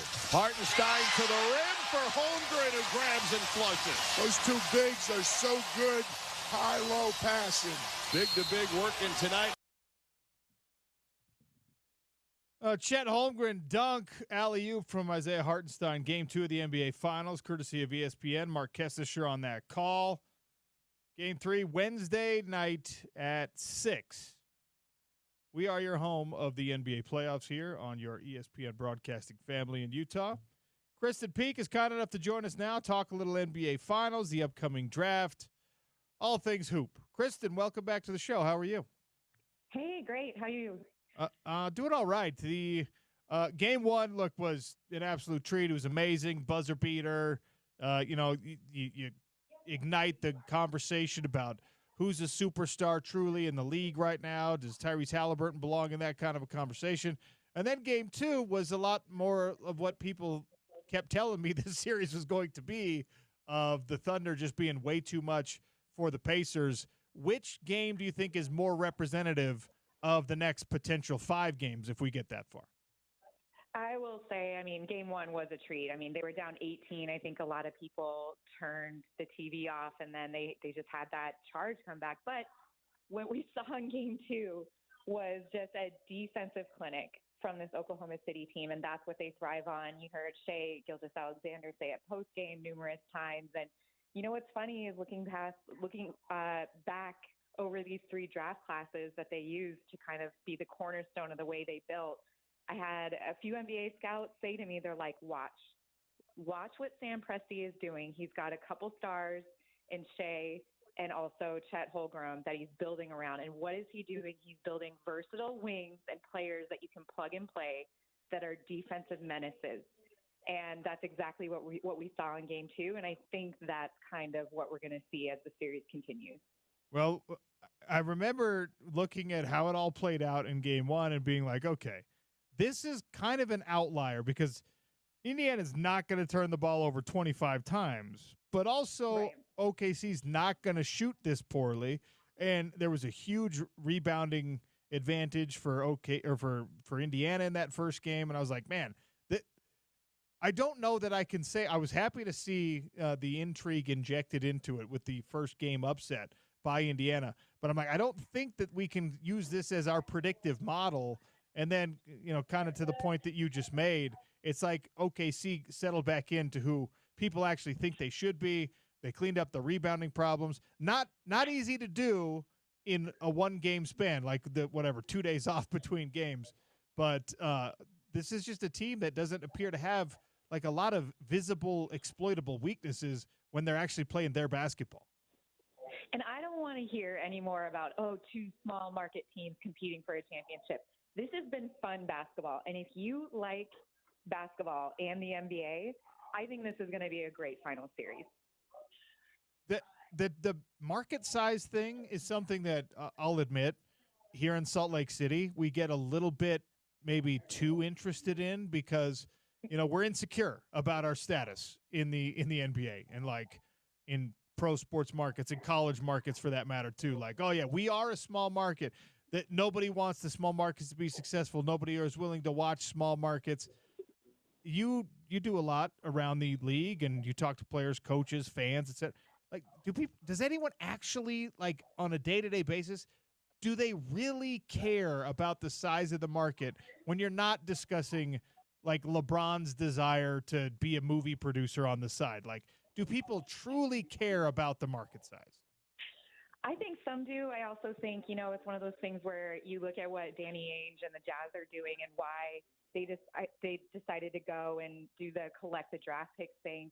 You have to think of like desirable locations. And listen, I lived in Utah for 4 years, so I obviously loved it. But for people that are mainly in the South and they think of the cold and mountains, maybe that's not a desirable location. And so I think it's more that than small market basketball because there's a lot of factors that go into it, but it's always going to say like, okay, if we are the Jazz, we are going to have to draft our players or pick them up. We're not going to have a LeBron or a Giannis or anyone want to come and play in a smaller market like Salt Lake City. That's, I think, a better angle on it. I think that the franchise understands it from a ratings perspective. The NBA, I guess as fans, we've been conditioned to care about television ratings. Again, something I don't know why. In media, I guess it makes more sense. But even fans will be like, oh, yeah, nobody's watching that team. What do you think the ratings are going to be like for this series based on, yes, they're small market teams, but also that we've seen good basketball? Listen, I'll tell you what. I go to the park with my dog, Gary, every single morning, and there's an 83-year-old man, and his dog is Gary's best friend. He has not watched a single NBA game all season long. He's more into hockey. And I have gotten him to watch this series. And he said, oh, what a treat, what a thrill. So if I can get my 83-year-old neighbor to watch this series, I think you're getting a lot of good basketball. You're getting team basketball. Yes, you're not getting LeBron facing off with Giannis or whoever, or Jason Tatum. We're not getting LA and the Celtics, but Adam Silver said it in his media availability. He said, look, when I took over as GM or as the head of the NBA, as the commissioner, David Stern said, like, I was just always going back between Boston and LA for all the finals. And since I took over, we've really had more of a variety of teams that have made the finals, and it's better for the league. It's better for fans. And I'm totally agree with him. Like, I like the thrill of not knowing who's going to make the finals each and every year. Krista Peak, my guest here on the Sean O'Connell Show. By the way, I've seen Gary on your Twitter feed. Yeah. Gary's a handsome little guy. He's a star. I took him to his first basketball event. I got him certified as a ESA dog, and he was the star in the gym. Nobody wanted to talk to me. None of the players wanted to talk to me. They all just cared about Gary. So yes, he's becoming the most popular scout in the building. What are the measurables on Gary? He's like? Give me the Gary stats. Is it you probably haven't measured his vertical, but what's height, weight? What's Gary like? Oh no. He's a pogo stick. He's got some verticality, so I think he could be a rim protector. He also has good defense. Anytime another dog wants to get too close to me, he's very, very territorial. But we'll call him a 3-and-D guard. How about that? How much does he weigh? He weighs 25 pounds. All right. Good okay. size. Gary, deceptively solid. I thought I would have said less than that. So we have a puppy. I have a Mastiff puppy who is 4 months old, and he weighs like 70 pounds right now. And he would have the size advantage in the mismatch, yeah. But he's not athletic. My friend brought their little poodle mix over, and Rocky, our guy, he just couldn't even handle the movement. He was like, this poor dog was like, get away from me, and just he for the life of him could not get this dog to play with him because he's too slow and cumbersome and fat. But it's anyway. This is not dog radio. I'm a sucker for Gary and the cute pictures and whatever else. The Utah Jazz, you saw this. The Utah Jazz, they hired Austin Ainge as the president of basketball operations last week, and the reactions to that were surprisingly, maybe unsurprisingly mixed here in Salt Lake City because there is some folks expressing concern that you're getting a little bit of an echo chamber with the nepotism and all the BYU influence or whatever else. And I'm trying to stay focused on the fact that this is a guy who was with the Boston Celtics through a championship level run. And I just wanted your thoughts on the Austin Ainge hire that was announced last week for the Jazz. I'm not mad about it. Listen, you're always going to have, anytime family members are hired, you're going to have people yelling nepotism, and that's fine. But I'll tell you what, those war rooms on draft night are very intense, and you want people there that you can trust. You want people there where you can have very active conversations, not just one side. Well, I think this, I think that, we should do this. Let's look at that. So having, Danny bring in his son, someone that I'm pretty sure he trusts, I see that as more of a win for the Jazz and not necessarily as just he just got the job because. And you said it, his track record speaks for itself at Boston, and I thought it was a good move for them. Do you think it changes their plan for pick number 5? Because Boston has done some things a little bit differently, player acquisition and draft-wise. Of course, they can because they're the Boston Celtics and not the Utah Jazz. But you got another voice coming in, even if it's the voice of the son of your CEO or whatever. Does it change in a marked way, you think, their draft process? I don't think so. I think, you're looking at 5, that's when the draft starts. But now we're getting closer to the draft, and you're starting to hear names come up like Con Knippel, and you might hear like Ace Bailey might be dropping a little bit. So if he's there at 5, I think they're just going to stick to the game plan and stick to their boards. I don't think they're going to try to do something crazy and try to, trade up or trade down to get a specific player. I think in this draft specifically at 5, you see how it shakes up with the other 4 teams, and then you take whoever falls. The Dallas Mavericks have the number 1 pick. They've scheduled a private visit and ostensibly a workout for Cooper Flagg on June 17th, according to multiple sources. Why? What's the point of this visit? You're picking him, and he's not gonna. What he doesn't need to work out and roll an ankle or whatever. What are the point of these visits at this point? I can't imagine they'll even make him step foot on the court unless he wants to. Look, Cooper is a very competitive player. He might say, yes, I want to get in the gym. I want to get familiar with the facilities. I, want to get some reps on the hoop. But this is more a formality. Every team does it that has the number 1 pick. We saw with Kate Cunningham, they brought him in, and it's more of, okay, Cooper, we know what you like to do off the court. You love to golf. We're going to take you to the nicest golf club in Dallas, and you can hit some golf balls on the driving range. Oh, your favorite food is this. We're going to take you to the nicest steakhouse. It's more of a, wooing process as opposed to grilling him on, what he thinks about the Mavericks and, would he want to play there? He's going to get picked. I've had multiple people inside the Mavericks say to me, tell Cooper's family, we are 100% drafting him. We're keeping the pick. So it's more of a formality thing. Is number 2 as set in stone in your mind?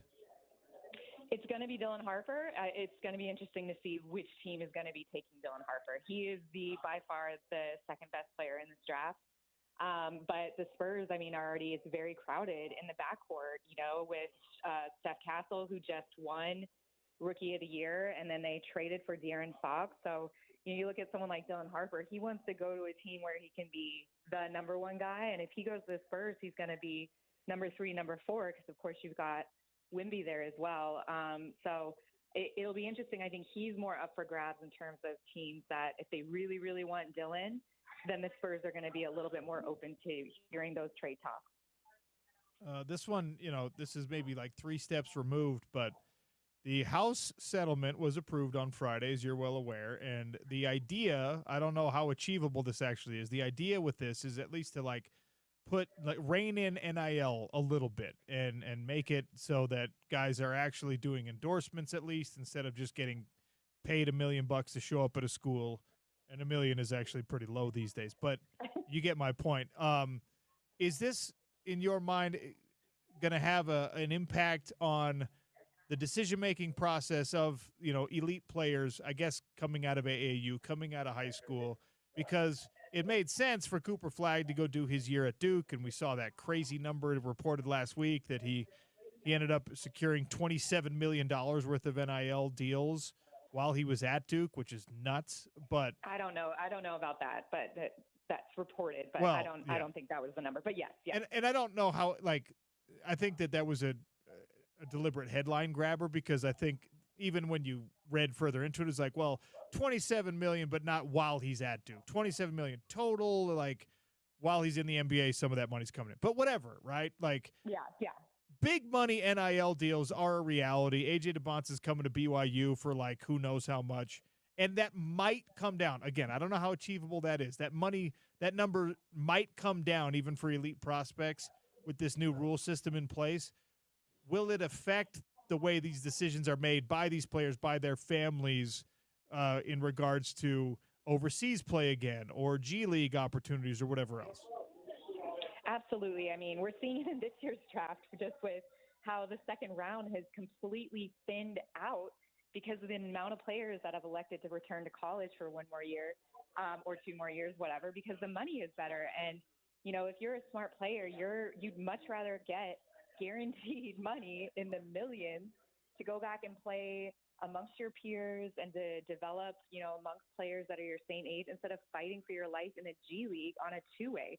So it totally makes sense, and it's going to change the landscape. And I think what you're going to see instead is, the decision makers and the front office executives really dive into their scouting teams and be like, okay, find that diamond in the rough. We're limited now. Our boards are getting smaller. Where is that player that can really kind of come and impact either us here or in the G League for our team? Who's Gary telling the Jazz to take at number 5? Man, I think, what you're looking at there is one of 4 different players. I would say if Ace Bailey drops, if Khan slips up, I think Ace would be a really good. His shooting and scoring instincts are undeniable. I'm also hearing Jeremiah Fears as a point guard. And Trey Johnson, he was one of the best scoring guards as a freshman at Texas. So I think those are all really valuable options and players that can come in and kind of help in this rebuild process with the Jazz.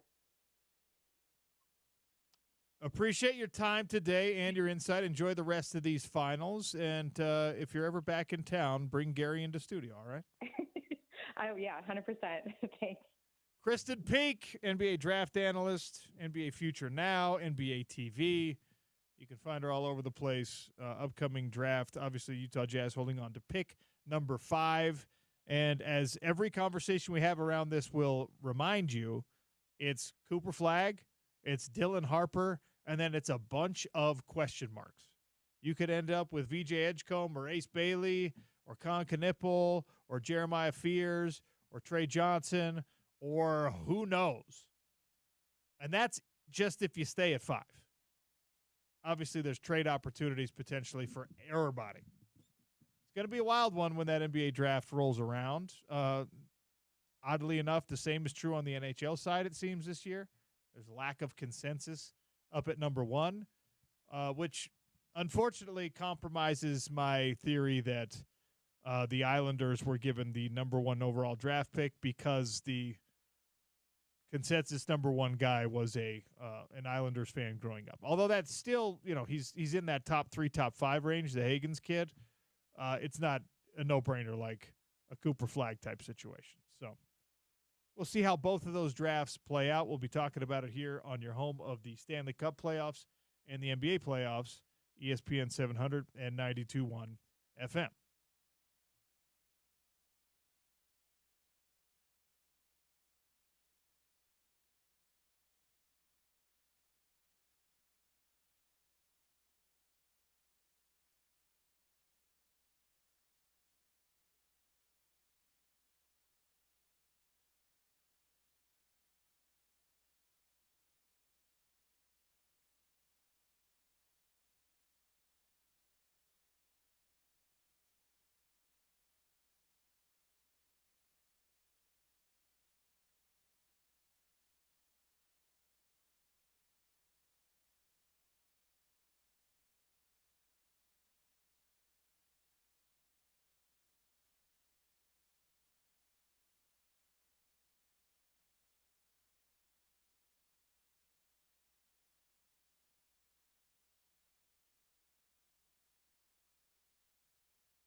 Sean O'Connell Show on a Monday. Starting off your week with some conversation about college sports and the impact that this House versus NCAA settlement is going to have.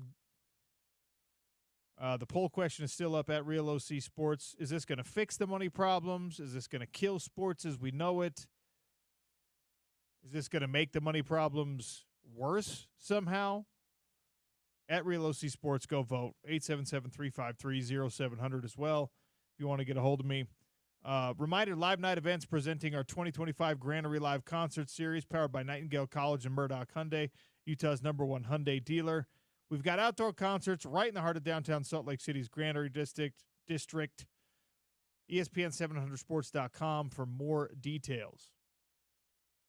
So the conference commissioners, the Power Four conference commissioners, and Pete Bavacqua and the power players, he's the Notre Dame athletic director, the power players in college sports got on a Zoom call, which, man, it's one of those things where it could be a Saturday Night Live skit, you know, because you've got Sankey in his office, and behind him is like this shelf full of trophies and all that stuff. And you've got same thing for Big Ten commissioner, and you've got Brett Yormark. Looks like he's in a Holiday Inn Express hotel room or something. And it's just like, it's like a visual on the haves versus have-nots in college football.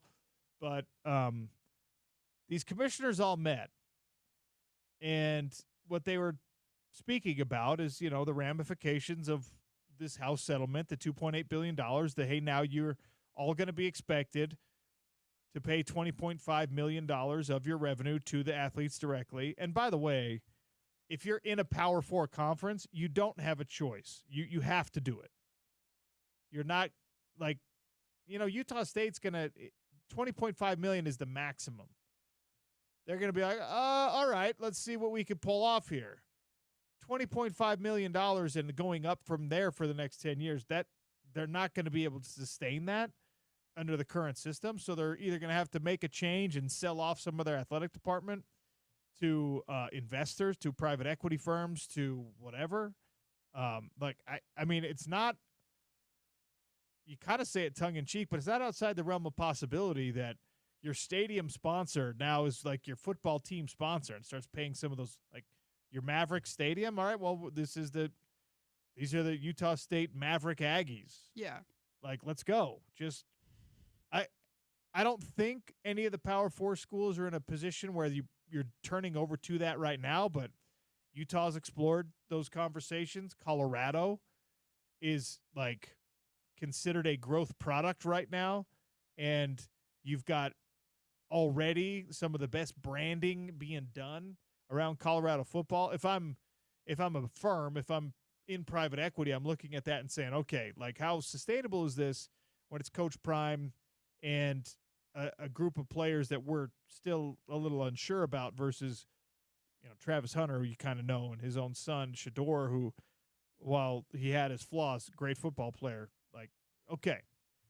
So you're looking at that and you're saying, well, what we know from Colorado is everybody's going to pay attention. If I throw marketing money at this, I'm getting my multiple millions of dollars worth, even if that's what I pour into this program, because just the plain exposure is huge. North Carolina can take advantage of their moment in the sun with Bill Belichick and stuff like that. I don't think North Carolina needs to do that necessarily. Texas Tech doesn't have to. They got billionaire backers. So you're always going to have this sort of tiered system, even though now everyone's allowed to pay the same amount. There's effectively a salary cap in college sports. And then the other question becomes, all right, like the Big East is fine because the Big East can pay their players, but no one expects the Big East to be good at football.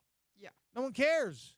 No. No, there's no Big East fans who are just like, yeah, you gotta make sure these basketball programs also have a football team that draws some interest. They don't care. They want to be good at basketball. So that conference is in a really good situation. What do you do if you're Kansas? Okay, Kansas right now is considered to be, some people are really bullish on Kansas football. I don't know why people get this way about Jayhawk football, but they're projected. We were going over like the FPI last week. We were going over the Vegas win totals. We were going like people are talking about Kansas like Kansas is a dark horse to win the Big 12 conference. I don't buy it. I've been wrong before. I don't think that that's going to happen for Jayhawk football, all right? They finished the season hot last year. They rattled off some wins against ranked programs. They spoiled the party for BYU. Utah fans probably love to see that. I still have too much uncertainty around every position group except for their DBs. So I'm looking at it and I'm saying, all right, Kansas football by itself as an entity is a question mark. Interesting. Their recruiting rankings look really good right now. Their NIL rankings look really good right now. Again, how much does this ruling affect how people can deploy their NIL stuff? Basketball, though, at Kansas is supposed to be like you have to be good at basketball. Your coach is the highest paid guy in all of college basketball. Self makes like $8.8 million a year. You can't be even mediocre at basketball. So how do you split this $20.5 million? If you're a Utah football fan, you know what? This is a poll question. I'll put it up tomorrow because we're almost done with the show today. Olivia, remind me of this, or we'll write it down in the notes or something. If you're a Utah athletics fan, $20.5 million is going directly from your university to the student athletes. Do you want 99% of that to be going to football so you could play catch up? Do you want, everyone's really excited about what's going to happen with Utah basketball because Alex Jensen has come home. All right. So are you willing, though, to peel off an extra 5% of the department revenue share in order to help basketball catch up a little bit? You're not just going to leave the Red Rocks out in the cold. That's ridiculous.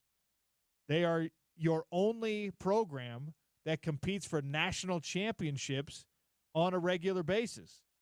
You can't cut their legs out from under them. You should be supporting them as much as you can. All right, what about softball? Utah softball's had some respectable years. What about women's basketball? Right? Gavin Peterson is running a great program right now. They're doing really well in recruiting, not because they're spending a bunch of money, but they're just like an appealing place to be right now. So how are you dividing this up? I haven't even mentioned the non-revenue sports programs. We haven't talked about swimming and diving and things like that. You got $21 almost million to divide amongst your athletic department, team by team. Who gets what percent? Yeah. We'll talk about that on the show tomorrow. I'll try to construct a decent poll on that tomorrow. How much do you give to football, I think will be the way that I do it. And then the rest of them get just the leftovers. Like that number is going to look different at Utah than it does at Kansas. It just has to. There's no way. I guess if the NIL stuff is not truly enforceable, you can kind of run it the way it's been already run. But there's just no way you're going to say, okay, we're going to give everyone on the football team $50,000 when everyone at Utah is getting $150,000. You're not going to say to your basketball players, I know that you are the big men on campus here, but actually football, we really need football to get better, so we're going to give 95% of this to football, and you as basketball guys are just going to hope to make the endorsement deals. It really is all dependent on how many teeth, how sharp the teeth of this enforcement arm are going to be in the in the NCAA commission, in the College Sports Commission. Yeah. NIL Go. When the app goes through and you have to start, I think it's already in place. You have to start putting your NIL deals through this approval process. If those people are just like, yep, approved, yep, approved, yep, approved, then everything's okay. If those people are like, whoa, look at this, $200,000 for a basketball player who hasn't even showed up on campus yet, nope, red flag, I'm not letting that happen, I'm not passing this, and then you got this lawyer, you got appeals processes. We haven't seen any of it play out yet. I have a lot of curiosity about this whole process, but that is probably among the most interesting factors here. How enforceable are the rules that the settlement framework puts in place? If NIL Go is a user-friendly app where every transaction over $600 has to be approved, how easy is that approval process? Yeah. And what if instead of doing one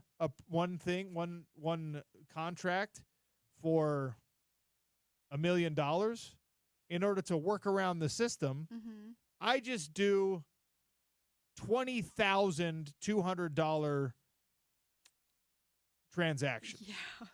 Like, what if I just do How some much can you fudge it? crazy workaround Yeah. in order to get again, these are questions we don't yet have answers to because this just came down on Friday, and I'm efforting getting Mark Harlan on the show. We're trying to figure out a time where we can get Mark Harlan because Utah football, basketball, baseball, softball, gymnastics, they have seen this coming for months and months and months. This has been a multiple years-long process that over a year ago became an obvious eventuality, and then the court finally signed off on it. The judge finally signed off on it on Friday.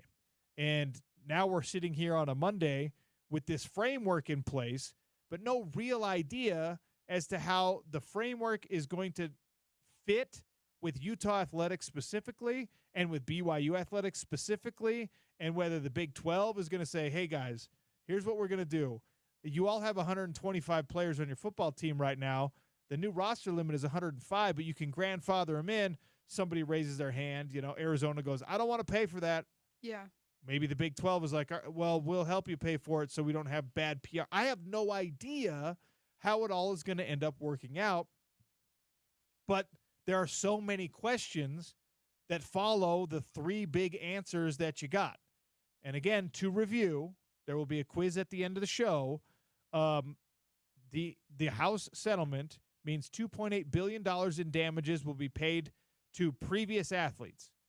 That $20.5 million of current revenues in 2025-2026 academic year will be distributed from universities to athletes directly, and that roster sizes are now limited. Scholarship limits are removed.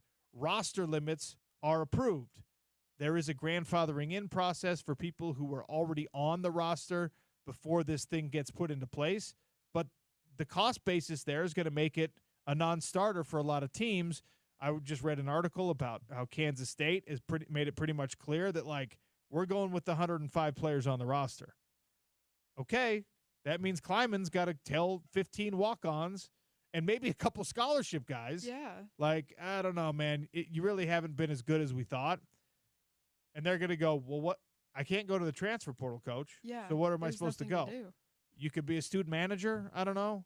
Like, you can hang out with us in the weight room. I mean, it's going to get weird. Mm-hmm. And then the questions that still have to be answered, the enforceability of all this, the lawsuits that are going to come out of this, what's going to happen with employee status.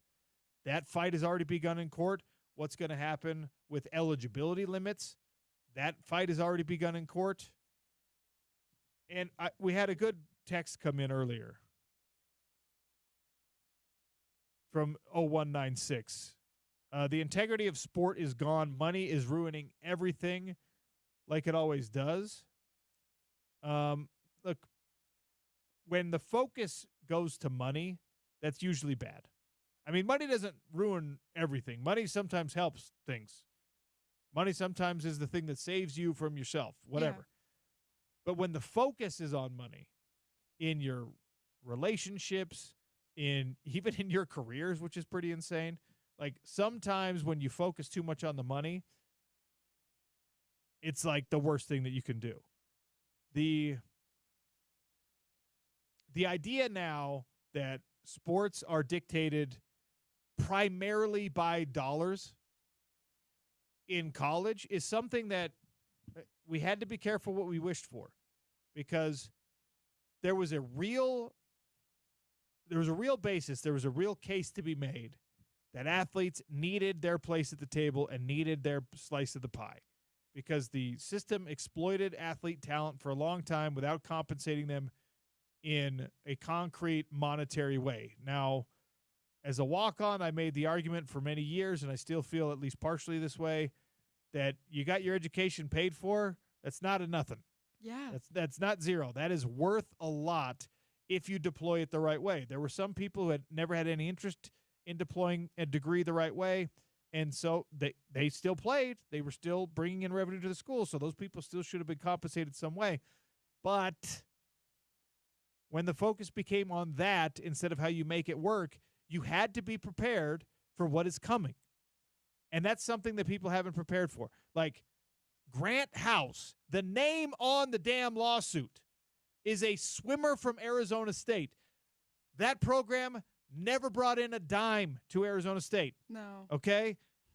That program is non-revenue. Yeah. His name is going to go down in the history of college athletics as the settlement. House versus NCAA. He got $125,000 for putting his name on the settlement. Yeah. Okay? 10 years from now, I'm going to have him on the Sean O'Connell show, and I'm going to ask him, was it worth it? And we'll find out. Yeah. Because maybe athletics is thriving. Maybe a private equity infusion has saved things, and college athletes are now pro athletes, and people. It's a workable, viable system. I have a hard time envisioning that. Maybe he comes on the show 10 years from now and goes, I wish I had kept my mouth shut.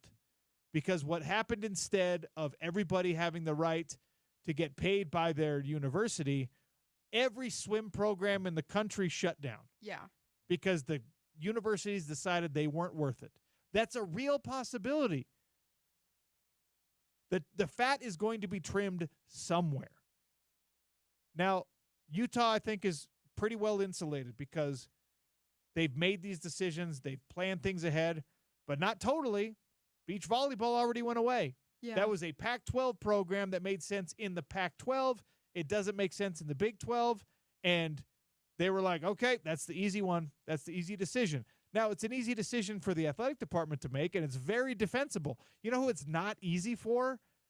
Student athletes who are getting their education paid for or partially paid for because they're there to play beach volleyball. Yeah. Coaches or trainers or people whose jobs are either primarily or partially centered around that sport. Like, there's going to be a human cost to this beyond the $20.5 million that these schools have to put up.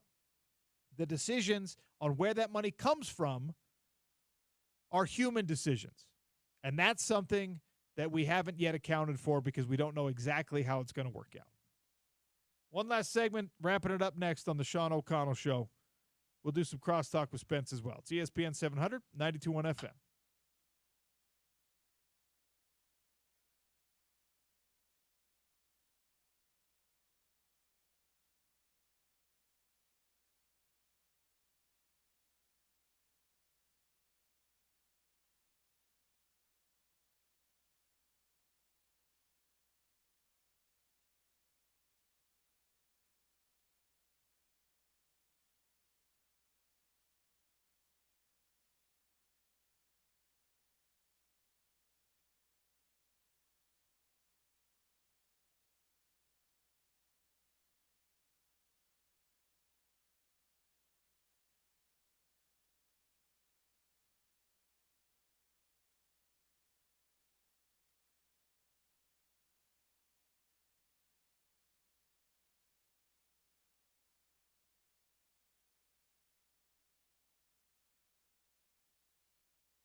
All right, wrapping up the Sean O'Connell Show. The Drive with Spence Checketts is next. Spencer Checketts is here in our Broadway studio, if you could believe it. Hey, Spence. How are you, Sean? Great. How are you? How's Good. your weekend? It was good. It was active. And as a 47-year-old man, maybe a little too active. Yeah, you a little sore? Yeah, a little tired today, running on fumes. Played golf. It was warm. It was beautiful. I had some dinners with some friends and not a lot of sleep. And so here we are on a Monday and paying the price for being 47 and maybe overcooking it just a little bit. T's and P's Indeed. for Spencer Indeed. Checketts. There's no And doubt. your wonderful, enjoyable weekend. We did have a tremendous, almost randomly awesome sports weekend with the French Open final, really good golf tournament that went 4 extra holes, as you know. I'm, obviously telling you. Tell me. I know. Oklahoma City doing what they do. The Stanley Cup final has been awesome. And so, yeah, we have overtime games and 1 double overtime game. Yeah, and they're so different. I mean, Edmonton just has this skill and this finesse, and obviously McDavid is incredible, and Florida's a bunch of, bullies. They're a bunch of, annoying Sean O'Connells with skates on. They've been able to find their way into 2 really good games. So, yeah, I mean, it makes for good sports radio. So much to talk about. And obviously Friday, did the news come down while you were on the show? Right after, with the House settlement. Right after we were done. That is, college sports is never going to be the same. Nope. It's insane. Nope. And so we'll dig into it. A couple good guests to talk about this today. Uncle Ted Robinson, our old buddy from the Pac-12 Network. And then I was able to just catch portions of the Zoom call that all the conference commissioners did. And Brett Yormark answered some questions. There's still kind of this yeah, we're going to enforce the rules, and you're not going to be able to get away with stuff. And it's so what exactly are the rules? We're not sure yet, but now we'll be able to enforce them. So at least there are some, potential guardrails in play. So my proposal, you and I should put together, because the threshold is $600 for an NIL deal before you have to report, right? Before you have to report it, and you have to go through the app. My proposal is that you and I scrape together some change. Okay. We offer somebody a promote our shows NIL deal. Okay. Just so we know what the process is like. I like that. So we go through it. I would say ESPN 700 will come up with the money, but come on. Yeah. So it'll be the Drive, and it'll be the Sean O'Connell Show. Okay. And we try to get, I don't know, like Fano to promote it for us. Okay. I want to know what the process is like. Yeah. I want to know how heavy the scrutiny is going to be. I want to know if if it's like some random college intern who's just I want to give this kid money, and they're like, yeah, of course. Yeah. Or if they're going to be like, well, let's see. Right. Because that's what the language in the settlement is about. It's just you got to make sure there's a business value to this. Yeah. A fair market value. Yeah. That's the most subjective term in the history of the world. Most of the conversations have been full of platitudes and I'm just waiting for the meat on the bone. I've read a bunch. Like I said, I listened to some of the Zoom call. And again, now that the settlement has been passed, it's a 10-year deal. So it just kind of felt like there was so much pressure to get it across the line prior to the start of July, which is when the stuff was supposed to be real, that maybe they just forced it through and they're going to fill in the blanks as we go. There's just part of me that still feels like they're figuring it out as much as we're trying to learn what they're doing. I think we end up like we have with the Constitution. There's all these amendments. Oh, wow. And we memorize what the amendments are, we're protecting our Second Amendment right. I think that this is going to be a thing. They're just there's the House settlement and there's the Second Amendment. Anyway, before I get out of here, okay, 10 years from now, how do we look back at that Friday as the implementation of the House settlement? Do we say this fixed the money problems, this killed sports, this made the money problems worse?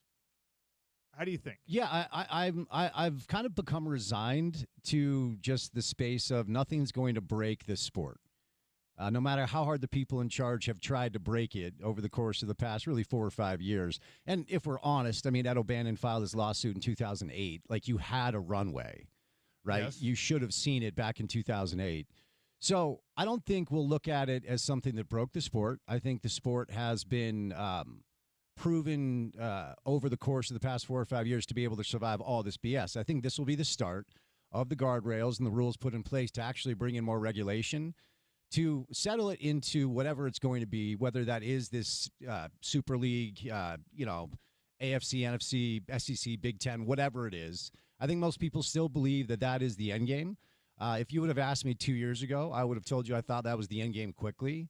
And now I don't think we're there for another 5 or 6 years, but I do think we get there. And this will provide a framework for whatever that reality looks like to at least have some sort of regulation in place, which is long overdue. Yeah, I think that Super League thing you're talking about also is the removal of football from the equation. Correct, yeah. I agree Maybe with that. basketball too, but football, because, football is the money maker. Yeah, the basketball thing comes down to March Madness. That's really it. And that's enough of a revenue generator to maybe put in the conversation. But football is such a behemoth. Like whenever we talk about, revenue generating sports, it's football and still everything else, even though basketball is involved. But that's really just for about 4 weeks in the spring when people care. But people care about football year round. They just do. Well, we got a couple answers from the House settlement. Brought up more questions than answers, in my opinion, and I will eagerly listen to the drive to see what questions Spence Checketts has about what all of this means. Good to see you, my friend. Ride with Spence today. You guys get on the text line, whatever, help him through because he's tender after a wild weekend. Sean O'Connell Show is done. Let's do it again tomorrow. ESPN 700, 92.1 FM, proud part of Utah's ESPN radio network.